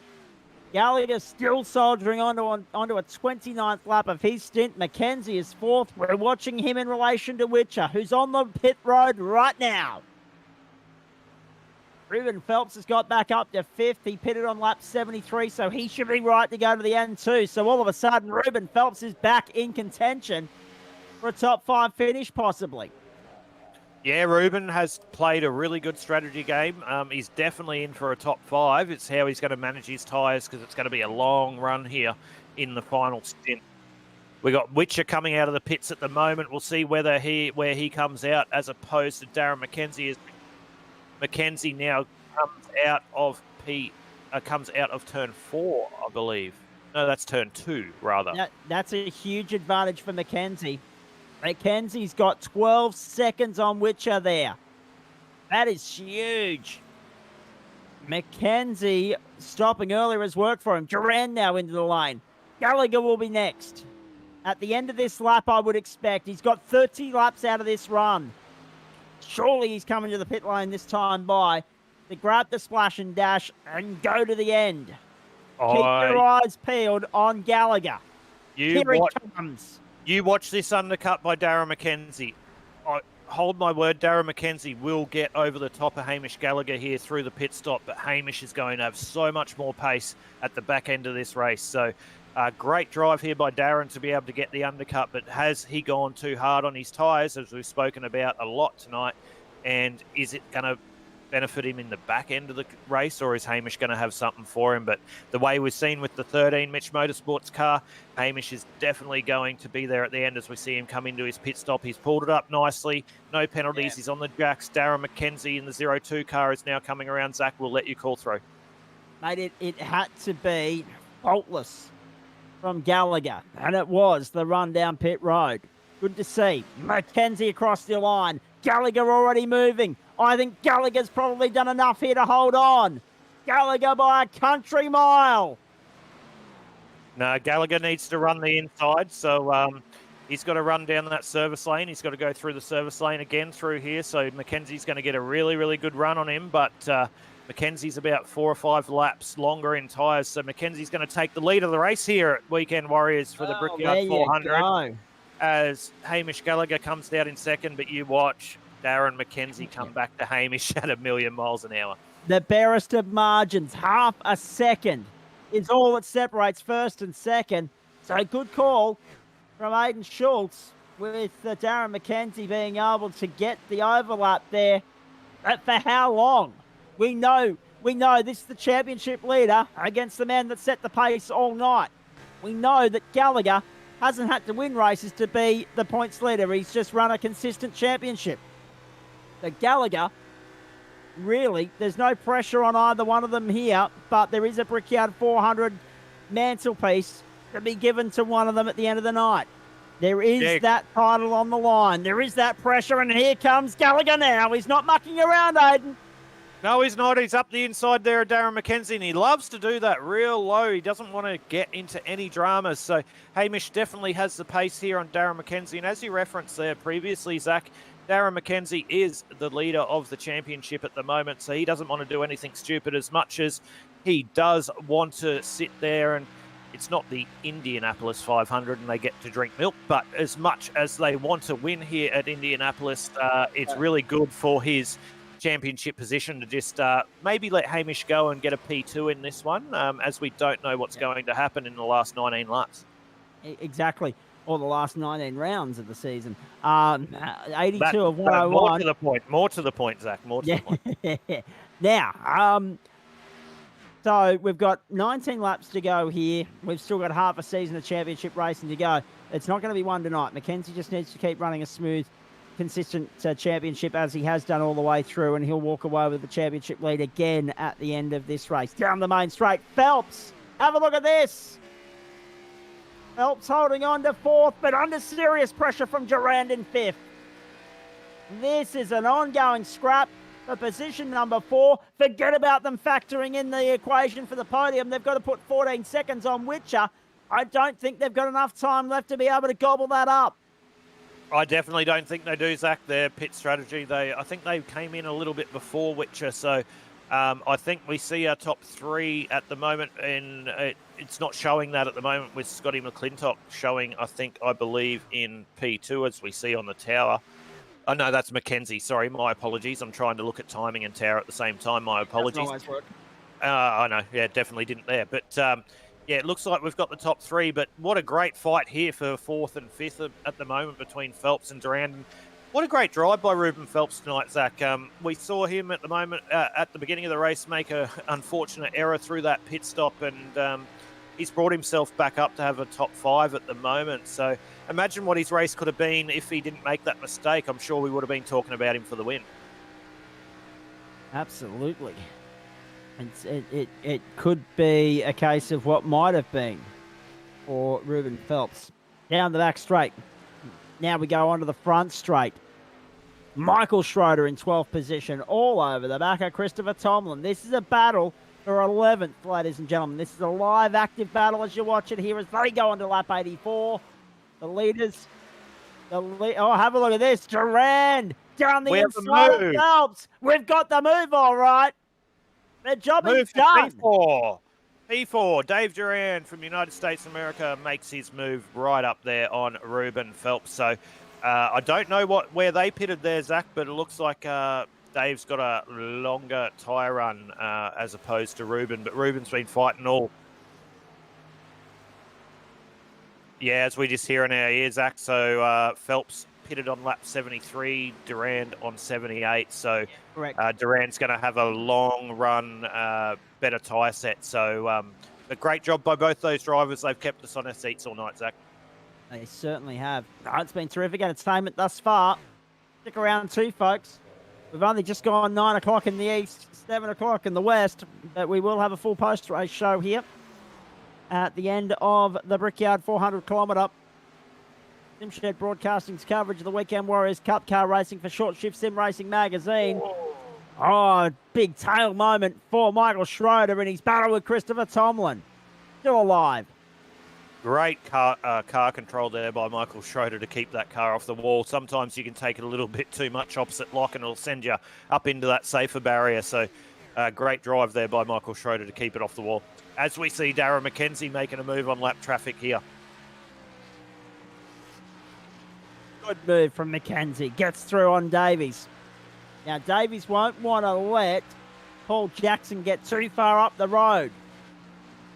Now, will he get a tow from McKenzie or will he be a sitting duck? He's a sitting duck. That front end damage, that's going to compromise him down the back straight. Will Jesberg having a crack? Jesberg's putting his nose in the mix at the moment as Davies does have that damage on the front. So Jesberg up the inside. Looks like Davies is definitely a sitting duck there as Jesberg makes the position. Oh, this is cracking stuff. We said the last 15 laps would be well worth the price of admission. Where are we now? The last 15 laps. Main straight upon us one more time. Lap 86 in the books. 15 to go for Hamish Gallagher. McKenzie is second. The margin 4.2. Forget about that. McKenzie's got his hand full with lap traffic. Yeah, we need to have a watch of this, Zach, because Jesberg's got fresher tyres than McKenzie and he's really quick as he nearly gets up into Paul Jackson. We need to make sure as Jesberg's going to want to make a move on McKenzie, but some of the rules in this league is you can't fight with the leaders with 20 to go, I believe. So, yeah, Jesberg probably can't make the move there on Darren McKenzie just because we don't want people ruining people's races. But I'm not sure. Correct me if I'm wrong, Mark, if you're watching the broadcast or anything. But I believe there's something there in the rules just to try and make it fair because you don't want to be in first or second and a lap car come and ruin your race. But anyway, as we get into 14 laps to go here on the Brickyard 400 for the Weekend Warriors League, right here on Simshed Broadcasting. Joining me in the box, as you heard all night, Zach Caban. We are going 14 laps to go, and how good has it been, mate? Been absolutely fantastic thus far, and the best, as I've said all along, is yet to come. And nice to, of course, team up with you again, Aidan Schultz, on a Saturday night too. Long weekend for most of the country, unless you're in Queensland or Western Australia. What a surprise.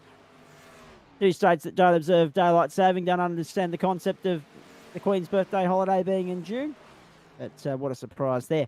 Again, I don't understand why that isn't a national holiday, but that's an argument we can have at another point in time. We are watching curb cam here through turn 4. Mate, we could have plenty of arguments about that, through everything about governments, through everything. Like, we could go on for hours longer than this race. So we could go longer than Parliament question time. Exactly. So not a platform for now, but definitely a conversation that could be had. But yeah, we're going into the back end. We're nearly under 10 to go here on the Brickyard 400. Zach, take us around for a couple of laps and before we're about to get really loud. Yeah, exactly right. So Jesberg sitting there in 7th. Jackson in behind him. Davies still a chance as well. Let's wait and see how much of an invoice he'll have on that front end damage that you can see there on the right hand side. In the meantime, here's Kobe Jordan holding on to a top 10 position at the moment. That's Justin Witcher ahead of him in 3rd. That is in the positional battle at this point in time. We are in the tail end of Weekend Warriors round 17. The 2021 Brickyard 400 kilometre. That's right, ladies and gentlemen. We've gone back to metric. We've parked the Imperial. We've gone back metric for you. Although that being said, we'll still sneak in some Imperial references from time to time, I am sure, for our American friends like David Duran.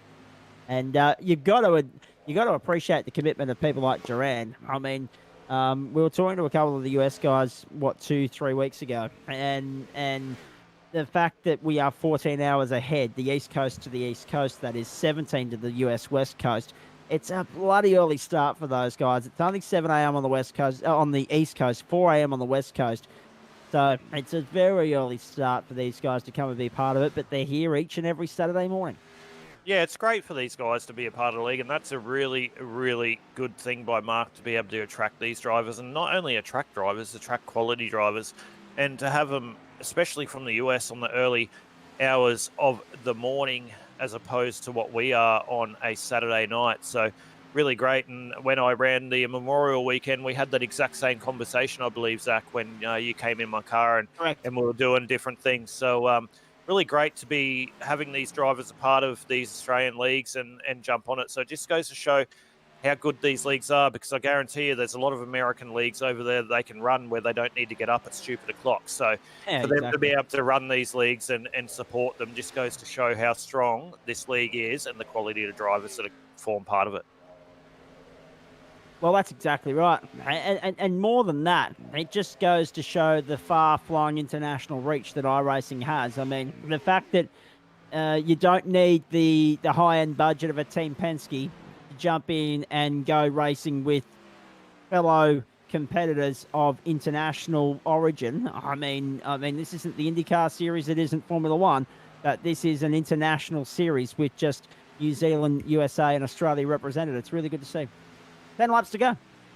Yeah, exactly, Zach. And it is international. That's a great thing. And when you get onto iRacing, we might actually give a little bit of a plug to iRacing here before we're about to light it up for the last couple of laps. iRacing, for anyone that's tuning into the SimShed Broadcasting Network tonight and watching, it's very simple to get a part of. You just need a computer, obviously, and steering wheel pedals and TV or monitor, whatever you want to run. A lot of people spend a lot of money. Some people don't. So you can get a part of this. If you want to get a part of it, go out and do that.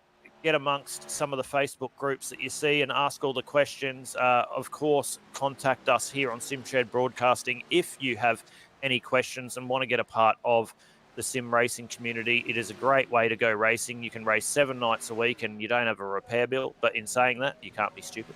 Well, that's true. But it is really good to be able to bring this to people, and iRacing gives a lot of opportunity for people that may not be able to race in the real world to be able to race, and it's very realistic and race against people around all the world. So you might do leagues, and tonight we see Americans, Australians, and New Zealanders running in this league. But when you do official stuff, you might be running against people from anywhere around the world. So it's great. You can refine your skills and learn a lot. So yeah, if you are watching the broadcast for the first time and you are interested in getting into iRacing, definitely shoot us a message or get in contact with us on socials, and we'll help you out to be able to get a part of it, because you too could be a part of the Weekend Warriors League in the future. But Zach, as we go on with about 6 or 7 laps to go, we're about to get loud and we're about to crown the winner of the Brickyard 400. So Hamish Gallagher, next time by the line, which is about 0.4 of a lap away for him. That will be 7 laps to go. We're on lap 94. There's Nigel Patton sitting down in 19th at the moment. Mark Johansson also still out on the track. So we've got 20 cars still circulating at the moment. There he is, the last of the runners, but he's 10 laps down is Johansson at this point. Gallagher, McKenzie, Witcher, Durand, and Phelps, the top 5. And Gallagher's got the best part of a 5th of a lap, which is about, 800 metres around here, on Darren McKenzie. Witcher is 3rd, Durand, Phelps, the top 5. Trevor Tham's had a quiet run. He's sitting 6th, has gained 10 positions tonight. Biggest move of the night, Dylan Davies up 15. But both Michael Shaw and Dave Trevathan have jumped up 10. Now, back straight upon us again. Will Jesberg has got ahead of Paul Jackson, but that's the gap. 0.2 of a second. Separates. Positions 7 and 8 here. Dylan Davies, Kobe Jordan, Chris Tomlin make up the top 11 here. Michael Schroeder is 12th. Adam Ariel is 13th. But the top two really have been in a class above. Well played Justin Witcher as well. And Dave Durand is sitting there, sitting pretty in 4th. He's clear enough of Ruben Phelps, who's got back and should secure a top 5 finish tonight. Yeah, Dave Durand's done an amazing job tonight. He made friends with the outside wall a couple of times earlier. Jackson, down the inside. Sorry, Aiden. Have a look at that. Jackson gets the better of Jesberg. Back to 7th goes the orange car. Now Jesberg has an opportunity to respond with 6 to go. And what a drive here by Paul Jackson. We spoke to him earlier in the broadcast and he had a lot of damage and got caught up in an accident, but he is just tethered away as we see Jesberg getting the draft down the back straight and brought his car up into 7th in front of Jesberg. So great drive by Paul Jackson. He is just tethered away and kept going, and he's going to get a nice solid top 10 finish. He was currently 4th in points coming into this round. So nice solid recovery there by Paul Jackson in the 231 car. Fantastic. Jackson, 7th, and has pulled clear of Jesberg. Jesberg now under pressure from Davies, and Davies has gone through as well.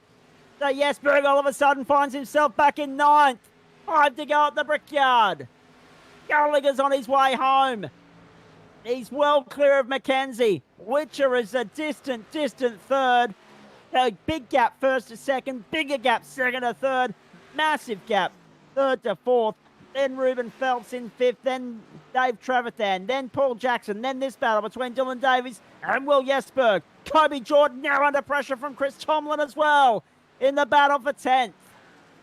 It's all happening here, Zach, but before we quickly wind them home here with Hamish Gallagher leading the pack and probably going to bring it home for the win, let's have a quick shout out with a couple of laps to go to our sponsors of this series and who makes it happen. So big thank you, as you saw Devon Stove earlier in the race, who runs Short Shift Sim Racing Magazine. Thank you to those guys. Also, JP Simshed Broadcasting, who brings all this to you live here on a Saturday night, plus everything else they do on a Tuesday, Wednesday night, etc., and all those other leagues. Also, Track Camps for Gourmets, big thank you to them, and SDK Gaming for making this possible to be able to bring these images to you. But Zach, we're about to go into the last 2 laps of the Brickyard 400 right here on the Simshed Broadcasting Network on the Weekend Warriors League on a Saturday night. Let's call them home. 3 to go for Hamish Gallagher. Lap 99 upon us now. About 2.5 minutes of racing separates him and the checkered flag and what has been a superb performance. And you know what? The interesting thing is, Aiden, this is the 4th time I've been in the booth for Weekend Warriors, and this is going to be the 4th different winner in those 4 starts for me. So maybe that's the recipe. Maybe every time I'm in the booth, we get a different race winner. Who knows? The variety of race winners so far this year has been fantastic, hasn't it? Yeah, definitely. We'll see you next Saturday night then, because Actually, no, you won't, because I'm in Coolum.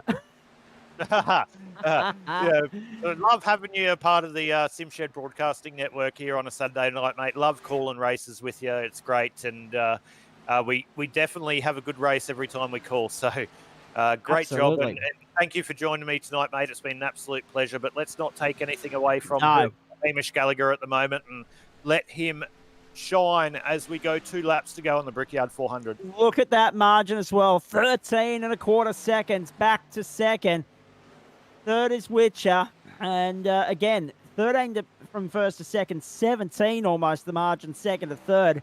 And then another 13 between 3rd and 4th. The closest battle on the track, as far as the top 5 is concerned, is that battle between Durand and Phelps. And it's not even a battle. It's 5.5 seconds separating them. Closest battle in the race, Dylan Davies, Will Jesberg still fighting over 8th position, but we've got a lap and a quarter to go for Hamish Gallagher, who is going to bring it round onto the main straight and get the white flag this time by 100 laps in the books. 252.5 miles this race. He's got the most important 2.5 miles ahead of him now, though. And as we see Hamish Gallagher here taking the white flag here for the Brickyard 400 for the Weekend Warriors League right here on Simshed Broadcasting Network. Hamish Gallagher going into turn 1, coming out of turn 1 now into turn 2. Just needs to keep that car nice and clean with a 13.7 second gap, and he's now coming onto the back straight.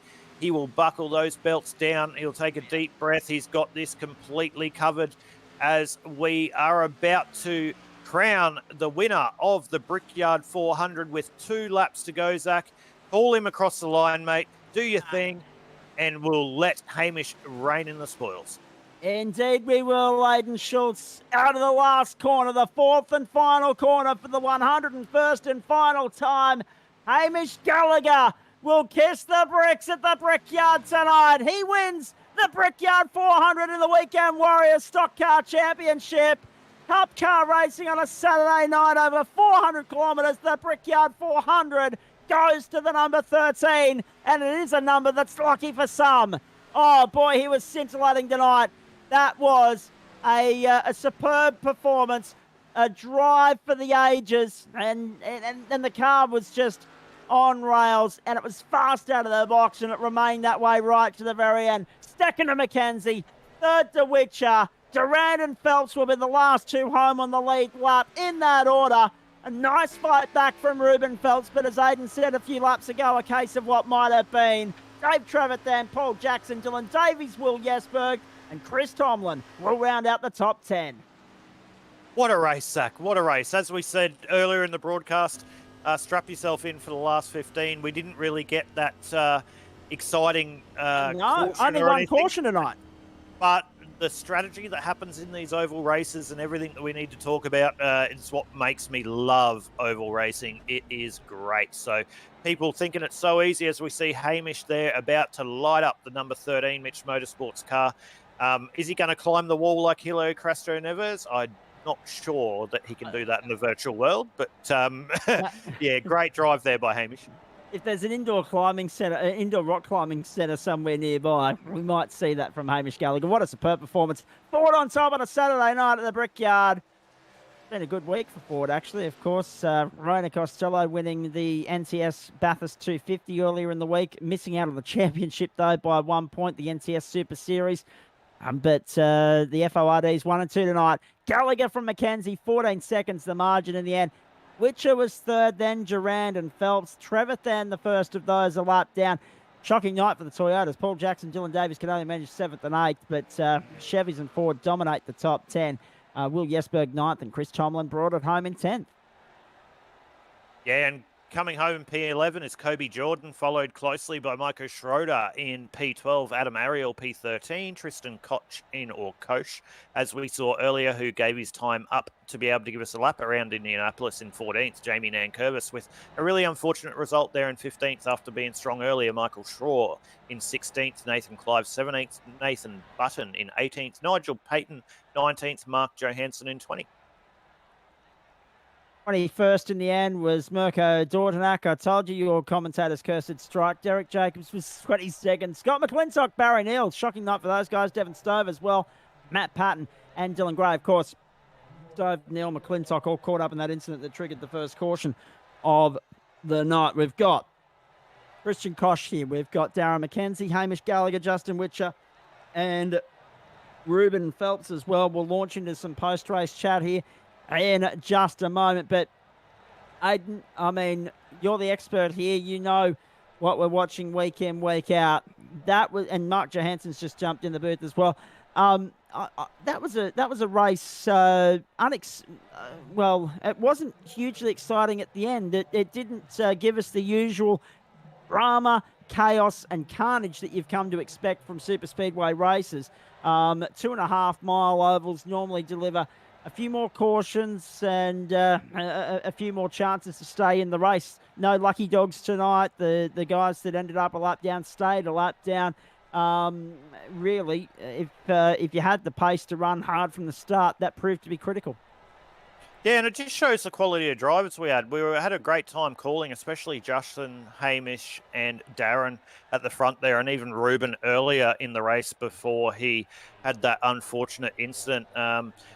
We were surprised that the gaps, especially between Justin and Darren, got back there. I don't know what happened. Hamish, obviously Darren tried to do the undercut twice, and that hurt him on his tyres at the end of each of those stints where Hamish would get over the top of him. Justin definitely had a car to be able to fight for the win. I don't know, something might have happened through that second pit stop. I'm not sure, but we'll be sure to bring that to you here on Simshed Broadcasting as we have the guys up here and they can tell us firsthand. But very, very interesting to see the strategy of the race and how it all went down. Very great drive there by Ruben Phelps to bring it back up into P5 after having an unfortunate miscalculation in his first pit stop. And of course, Tristan Koshu we have up here as well to be able to bring us that lap around Indianapolis earlier in the broadcast. So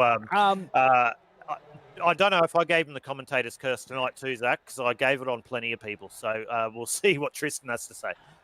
And I just say, Christian Koch for the onboard lap. That was the quietest, most peaceful onboard lap you'll ever see, ladies and gentlemen. He was a little bit microphone shy, but he did a superb job of at least showing you, from a bird's eye standpoint, the Indianapolis Motor Speedway. Very, very good stuff. Hey, let's get stuck into this and chat to some of these drivers post-race here. We'll go to Ruben Phelps first, actually, and work our way through. Phelps was fifth in the end. And Ruben, it was such a good start, mate. You gained 6 positions in the opening stint. That first pit stop, though, come back to haunt you.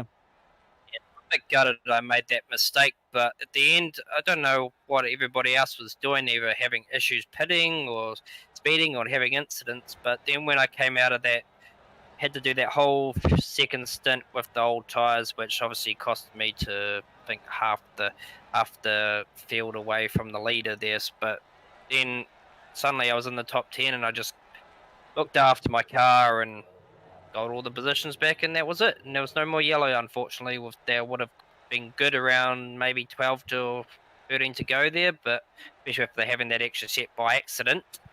But that was a good race. Ruben Schultze here, mate. Great drive, and thanks for allowing us to get up in your car during the race. I bet you were wishing for another caution there somewhere through the race. Yeah, definitely out there. Probably in the last stint there, like I said, halfway through that run there, but it didn't happen. But it was a good, clean race, which is always what we want. So, I mean, it's what you always want. But there was a good battle up the front three there by looks of it, and then obviously near the end, Hamish Gallagher had basically covered them. Yeah, it was a good drive by the guys at the front, but really good drive from you, mate, to be able to consolidate into a top 5 there, considering you went nearly back into 20th position with that mishap. So great drive there, mate. We'll let you go in a minute, but Zach, anything you want to ask Ruben before we give him a shout out to all his sponsors? Yeah, Ruben, obviously you fought back well, mate. Strategy helped you get back into the top 5 in the end. So given that you didn't have the assistance of cautions, you didn't have the assistance of anyone wrecking around you, that's a nice consolation to walk away with, I guess. Oh, exactly. It wasn't really fun having to be able to always get past the majority of that race, because obviously never really had enough tyres to actually make passing moves other than passing lap guys. But yeah, I'm still happy with a 5th place, even though, especially because obviously I lost, I think I was about 16th when I made that second stop. So I'm happy with 5th, and I'll come back and don't make those silly mistakes again. The next round of the championship, mate. I mean, obviously, redemption would be something firmly at the front of your mind after scoring 5th tonight. Yeah, definitely. I think I was definitely looking like a definite podium was definitely on my name for tonight's race after how that start of the race happened. But it shows you how much one mistake can cost you in a result when it comes to the race. But luckily, I got a top 5. So other than having a screw up, I got back. Yeah, Schultze, it's yours.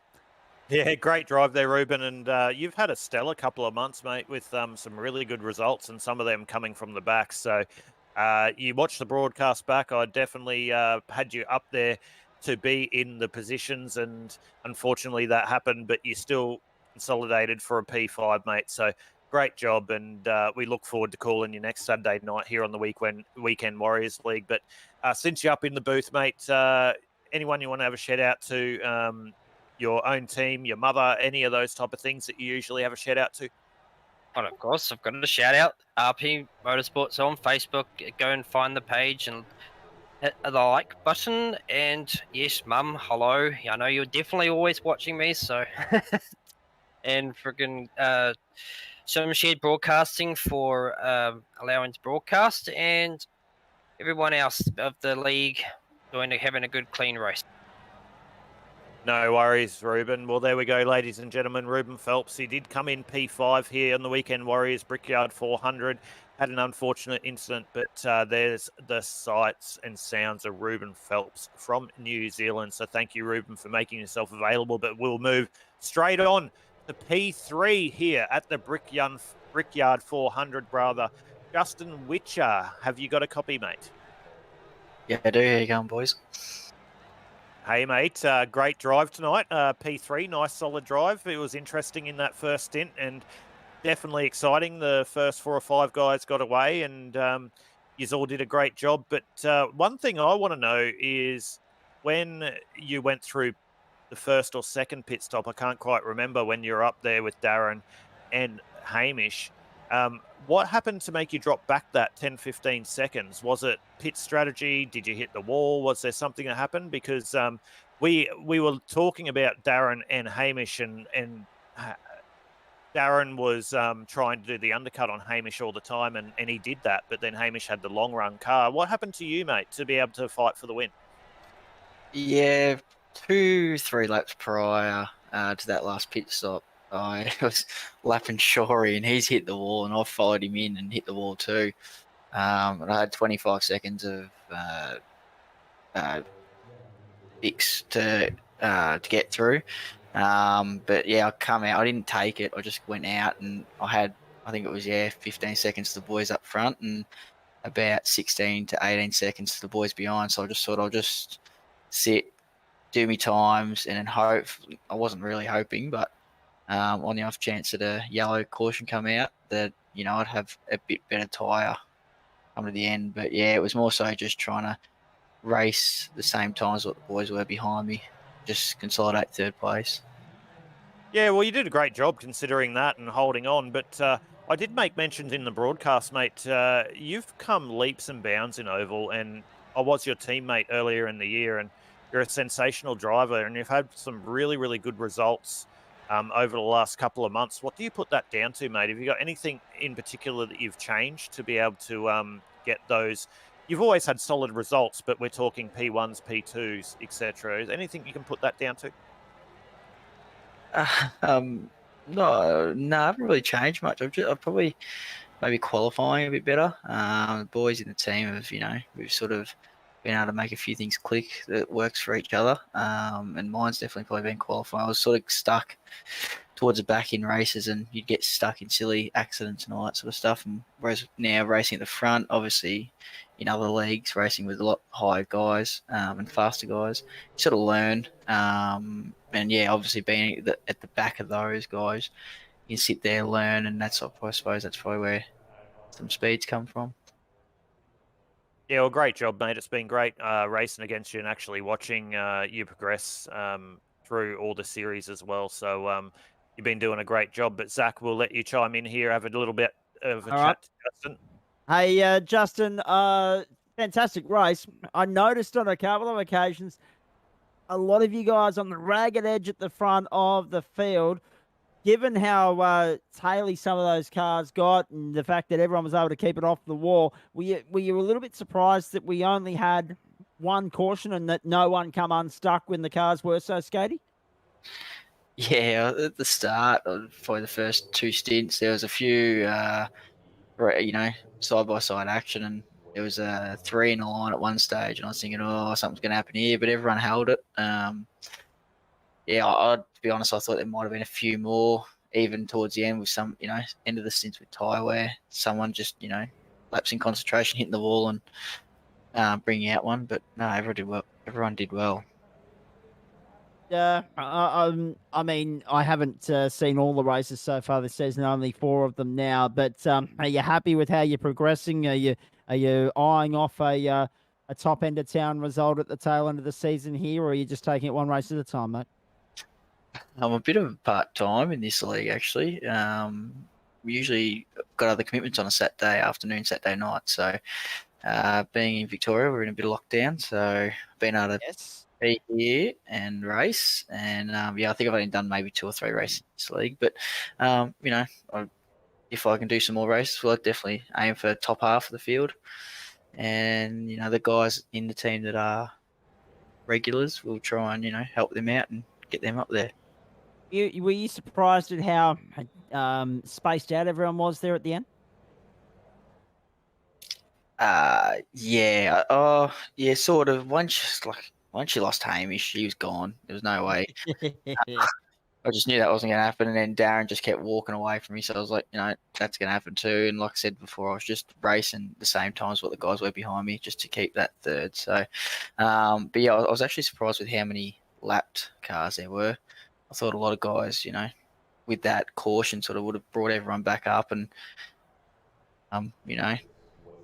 kept everyone out of, on the lead lap. But obviously, yeah, a few people had their issues in pit lane. I think that was the biggest issue, was coming into pits. I'll be that. Aiden, anything else that you want to add here? No, nothing at all, mate. Apart from saying again, mate, great drive there, Justin. Great to see you up there in the podium again. We've seen you up there a lot, and I'm sure we'll see you up there a lot in this league and every other league that you do moving into the back end of the seasons. But, mate, we'll give you the time to shine at the moment, and anyone you want to thank for your P3 tonight. Yeah, Michael Shaw, team owner, Activity Hub Bali, the sponsor, boys in the team, and Hamish, Darren for a good race, as well as you boys for putting on the broadcast. No worries, mate. Our pleasure. And once again, great drive for a P3 there. So there we go, ladies and gentlemen. There's Justin Witcher from Activity Hub Bali Racing here for the Brickyard 400 on the Simshed broadcasting as we move across to our P2 place getter, Darren McKenzie. What a race, mate. Tell us all about it before we ask you questions from your point of view, mate. There, Darren. We're having a little bit of an issue getting to Darren McKenzie at the moment. It looks like we don't have Darren at the moment. We're just going to pump straight up into our first place getter, the winner, Hamish Gallagher. Have you got a copy, mate? Yeah, hey, mate. Hey, mate. Great drive tonight, mate. Darren McKenzie had a little bit for you earlier. He used his tyres a little bit earlier than you did, and he always had to try and do that undercut. You had a really, really strong car tonight. How'd the race pan out from your point of view? Yeah, no, Darren, he was real good. Like that first stint, he overdrove his stuff, and we were able to chase him down and pass him pretty easily. He obviously learnt from that. And that second and third stint, he was a lot better. So he put up a good fight. But I really was hoping for the long runs there, because that's where my speed was. And fortunately, we didn't get any more cautions, so that just played in my hands really. So yeah, I'm very happy to see it go green like it did. As Zach mentioned with Justin before, were you surprised that there were so many cars a lap down? Because Indianapolis usually, and this is from my experience, and that's nowhere near as much experience as you guys have, but from my experience, generally doesn't create that much because it's such a long track. Were you surprised that there were only 4 or 5 cars on the lead lap? Not particularly. Like Indy is one of those tracks. If you get long runs, you get a big field spread. But normally, like an official racing and whatnot, there's heaps of cautions that keeps everyone bunched up. But when we have a big run like tonight, people the drop off is really big. You're talking like 2-3 seconds a lap. So, and especially people with damage, because you're just sitting there on a straight, flat foot to the floor. So if you get any damage, it just kills your speed. And we saw a lot of cars out there with damage. I'm guessing there was a big wreck early on that caught a few good guys out. So I was expecting to see Barry Neal and David Duran, but I'm guessing they must have had damage at some point because they just seemed to drop off the face of the earth. Yeah, Dave Durand ended up coming home in the top 5, I believe. I know Paul Jackson got caught up in that first one. I don't know if Barry Neal did, but he was a lot down. But funny you mentioned that with the drop-off was 2 or 3 seconds a lap. I did make mention at the start of the broadcast with managing that front right and managing that car around Indy, because Indy's actually one of my favorite tracks, is definitely more important to be able to get that long pace run. So interesting that you said that. So really great drive there, man. You were a class above. Absolutely amazing drive. Once you got through that first green flag pit stop, we could see that Darren was trying to undercut you, but we knew that you had everything on him in the long run stints. A great drive tonight, mate. Yeah, thanks. So I was really just, it was a long race for me because I knew if we got a caution at any point, they'll just play Ruben straight back into it. He would be the only, he'd win the race with his spare set of tyres. We would have nothing for him. So it was a long time sitting there waiting for that white flag to come out, I tell you. I bet, mate. But Zach, I'll hand it over to you, mate.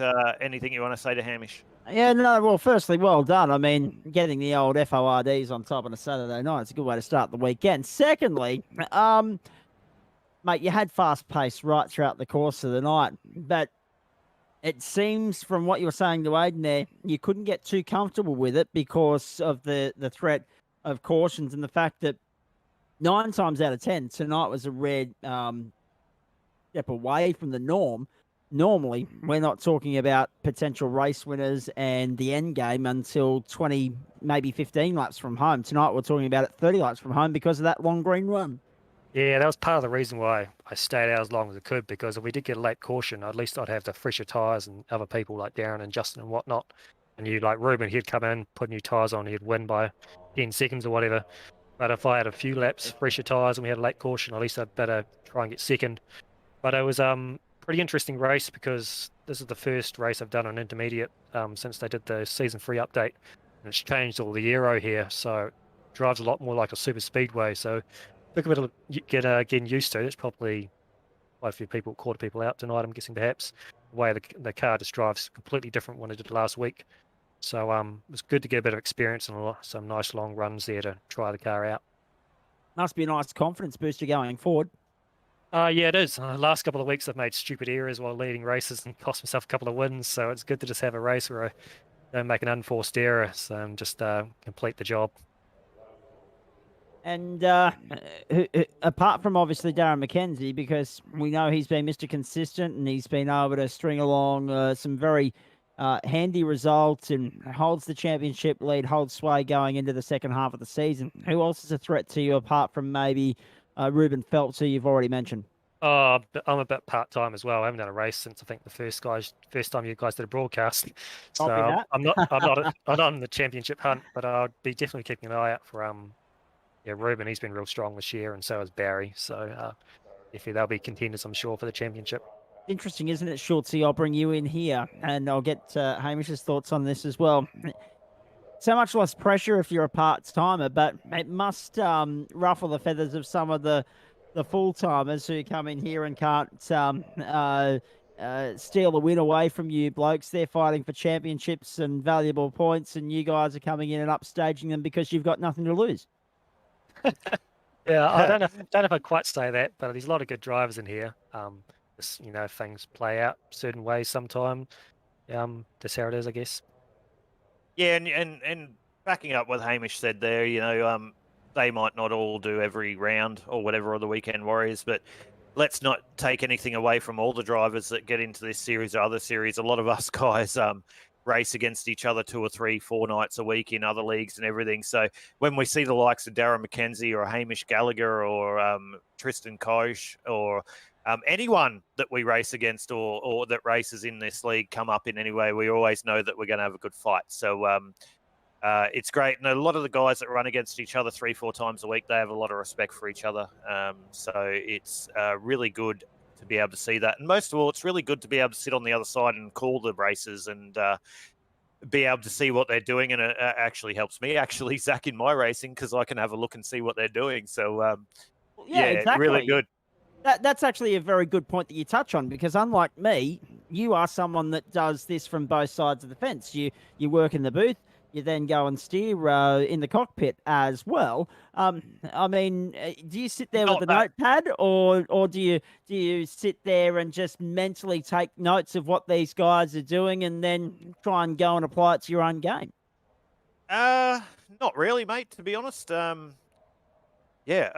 I race with these guys all the time, so it's more so, as Ruben said when he was in the booth earlier, making those silly mistakes through pit stops. It just learns and it gets you to see what they do to get to the front. Sometimes, and Darren and Hamish and Tristan will say this, sometimes Unite's Unite, sometimes it's not.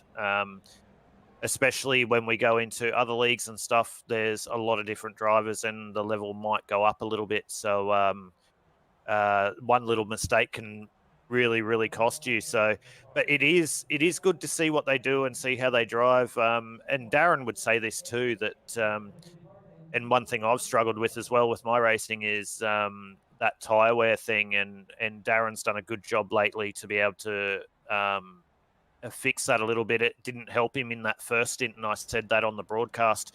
And then he fixed it moving on. So yeah, it is good. It is good, Zach. It is good to sit there and have a look and see what they're doing. But at the end of the day, behind the wheel, you still need to be able to get it done on the day. And as we said in the broadcast as well, even tonight, 101 laps, you got to go through your pit stops. You got to get your strategy right. You got to transition through pit lane right. It's not just as simple as turning left. So that's what I love about oval racing, and that's what I love about bringing it to you here on SimShed Broadcasting on Saturday night for the Weekend Warriors.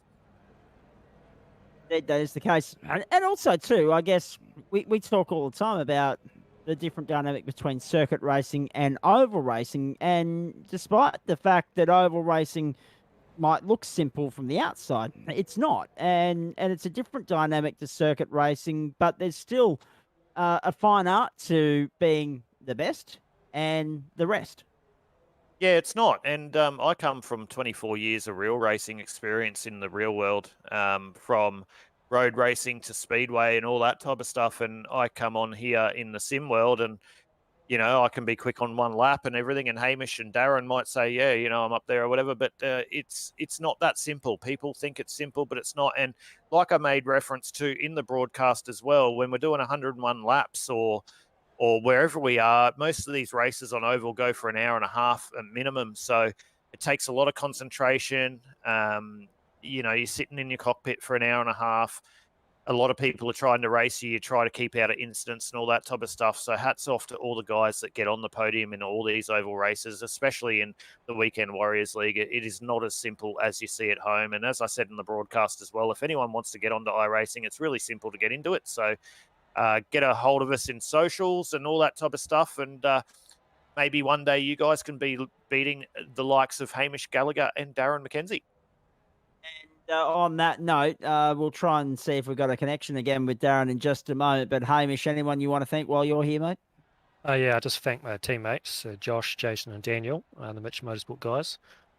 Bob King for BK Designs.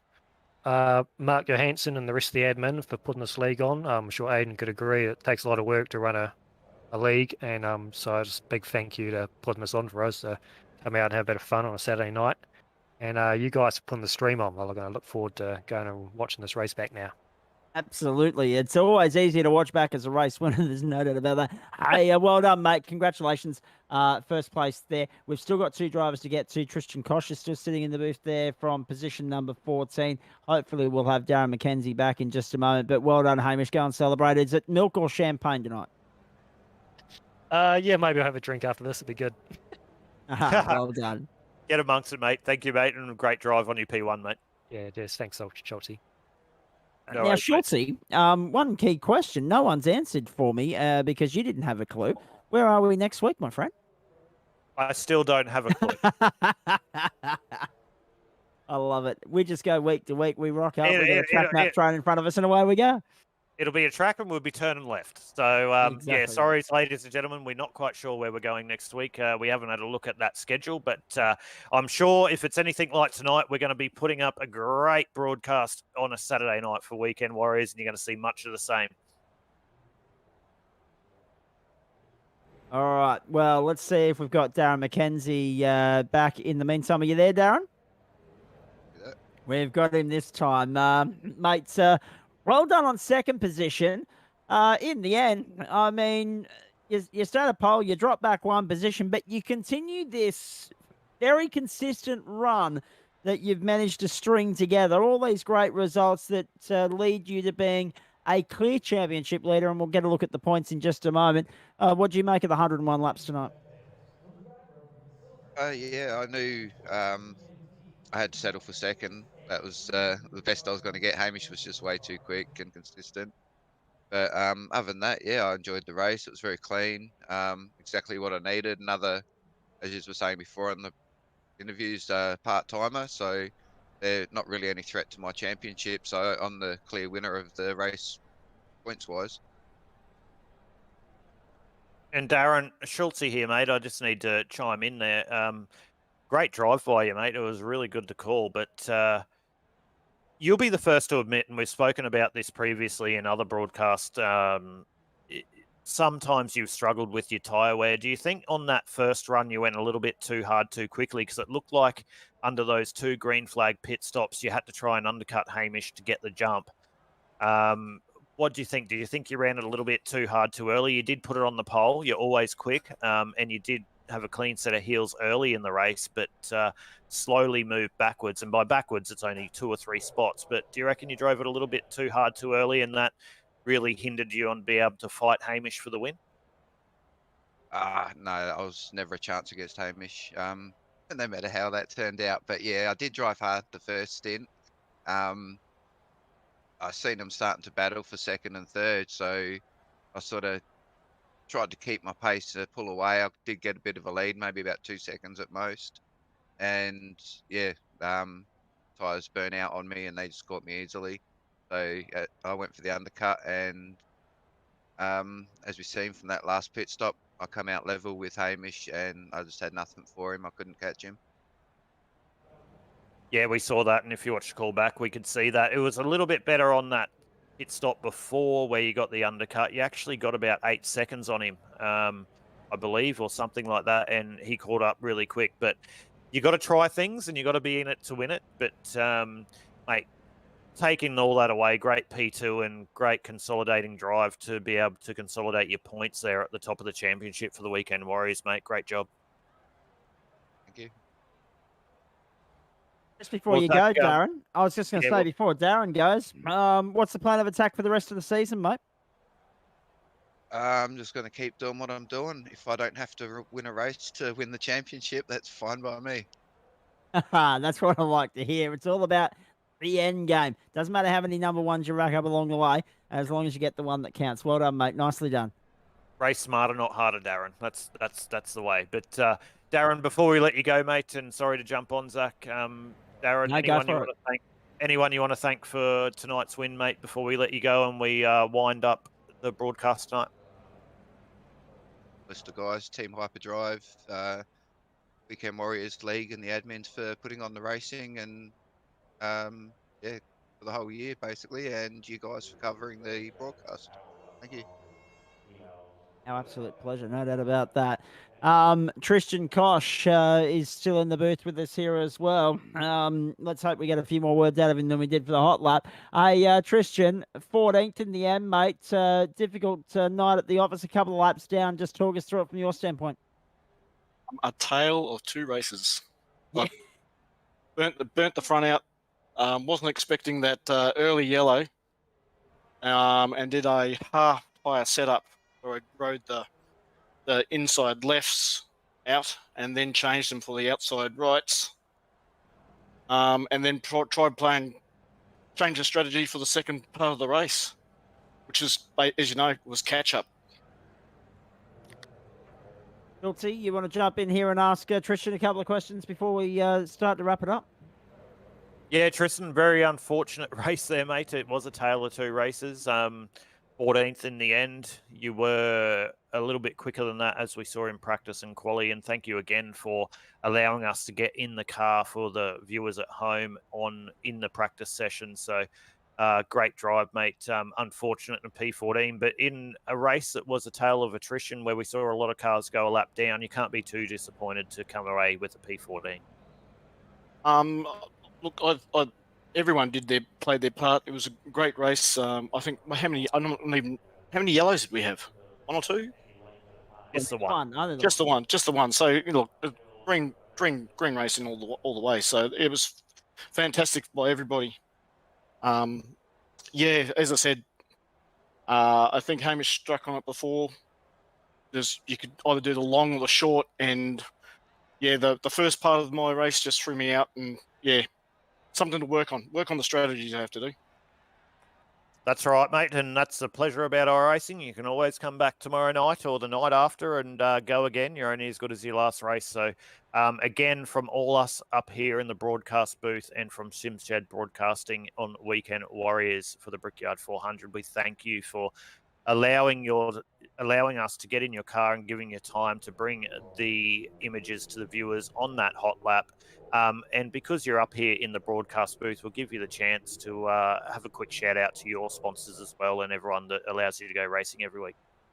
Thank you very much. Simrig, Wagner Stainless Steel, Markwell Properties, Ballistic Beer, Aussie Designs, Lightbulb, and Food Connect are my sponsors. You'll see that all over that car. And again, thanks guys for hosting, broadcasting. The winners, Hamish, and everyone else that raced tonight. Fantastic racing. And just to steal someone's thunder, I think we're at the Auto Club The Rose next week. It's very nicely done. I knew Thanks for someone would saving us remember there. where we were next week. Good old Auto Club Speedway. We love that one. So we're Hey. looking forward to that next Saturday night here on SimShed Broadcasting for the Weekend Warriors series. So looking forward to Auto Club. I might, if you're jumping in next Saturday night, Zach, I might have to hit up JP and try and get a run again. I don't think No, you're not going to, because I'm on location in Coolum next week for some motocross, so I won't be anywhere near my broadcasting equipment, my friend. I've even told the gentlemen to find someone to cover me on Friday night, so I don't have to cart everything up to the Sunshine Coast. So no, it's a weekend off the sim racing, but it's a weekend on for the real thing next week. I will be back with you hopefully July 3. That's all right. You'll have to put up with my ugly mug next Saturday night, viewers, here on SimShed Broadcasting. So you'll hear my dulcet tones again on a Saturday night. Now, a bit of business to get to before we wrap it up. Championship points, I believe, are ready and rocking and rolling here. So let's get them up and out of the road, if we can, and see exactly what it means, the fallout of tonight's result. Well, Darren McKenzie continues to lead by a staggering margin. That is 58 points back to David Duran, who's 35 clear of Paul Jackson, who's 21 clear of Josh Walton, who was not on the grid tonight. Dylan Davies now has closed that gap. 2 points separates fourth and fifth closest battle. Anywhere in the top five is right there. Stephen Williams, 370. Barry Neal, 331. Adam Ariel, 323. Ruben Phelps, 322. And Scott McClintock on 318 points. Schultzy, 17 rounds in the books. What are your thoughts on all of that when you look at the points fallout? Yeah, Darren's doing a great job. He's here every week and he has a solid result every week, as we see P11, Mark Johansson, the league owner, 312. Greg Spencer, P12 on 269. Tristan Koch, who we just heard from, P13, 267. Nigel Payton, 14. Jamie Nankervis, 15, with an unfortunate result with a very strong car tonight, and 15. Cade Donnelly, 16. Reese May, 17. Matt Payton, 18. Kobe Jordan, 19. And Hamish Gallagher, the winner of tonight, who has had a big jump in points, up inside the top 20 with 199 points. All right, fantastic stuff. Well done. We'll let that continue rolling. I want to go around the grounds because there's a fair bit of sport on tonight, Aidan, that's well worth mentioning. Of course, finals underway in the A-League and the NBL. So the A-League, the end of the road, unfortunately, for MacArthur FC in their maiden A-League season. The end of the road for the Central Coast Mariners, I should say. MacArthur go on in their maiden A-League season. It could be a fairy tale for these guys because they're going to go through to a preliminary final and a chance for the A-League Grand Final in 2 weeks' time. So Central Coast going down on home turf 1-0. The job done, MacArthur go through, and they will play either Sydney FC or Melbourne City next week. Brisbane Roar and Adelaide United, they face off tomorrow in the second semi-final. In Super Rugby Trans-Tasman today, the Crusaders getting the better of the Rebels 52-26. The Blues over the Force 31-21. And the Waratahs going down to the Chiefs 40-7. An absolutely shocking Super Rugby Trans-Tasman campaign for the Aussie teams. Not one of them features in the top five. 5 New Zealand teams in the top 5, 5 Australian teams in the bottom 5. Speaks volumes about why we haven't won a Bledisloe Cup in 2 decades, let me tell you. Now, the National Basketball League, Perth are still alive. That was a must-win semi-final for them against Illawarra tonight. They got the job done 79-71, sets up game 3 early next week. Southeast Melbourne Phoenix and Melbourne United face off tomorrow in their game 2 on the back of Melbourne United's comfortable win in the first playoff match last night. Quickly to the AFL and the NRL. I'll start with the AFL.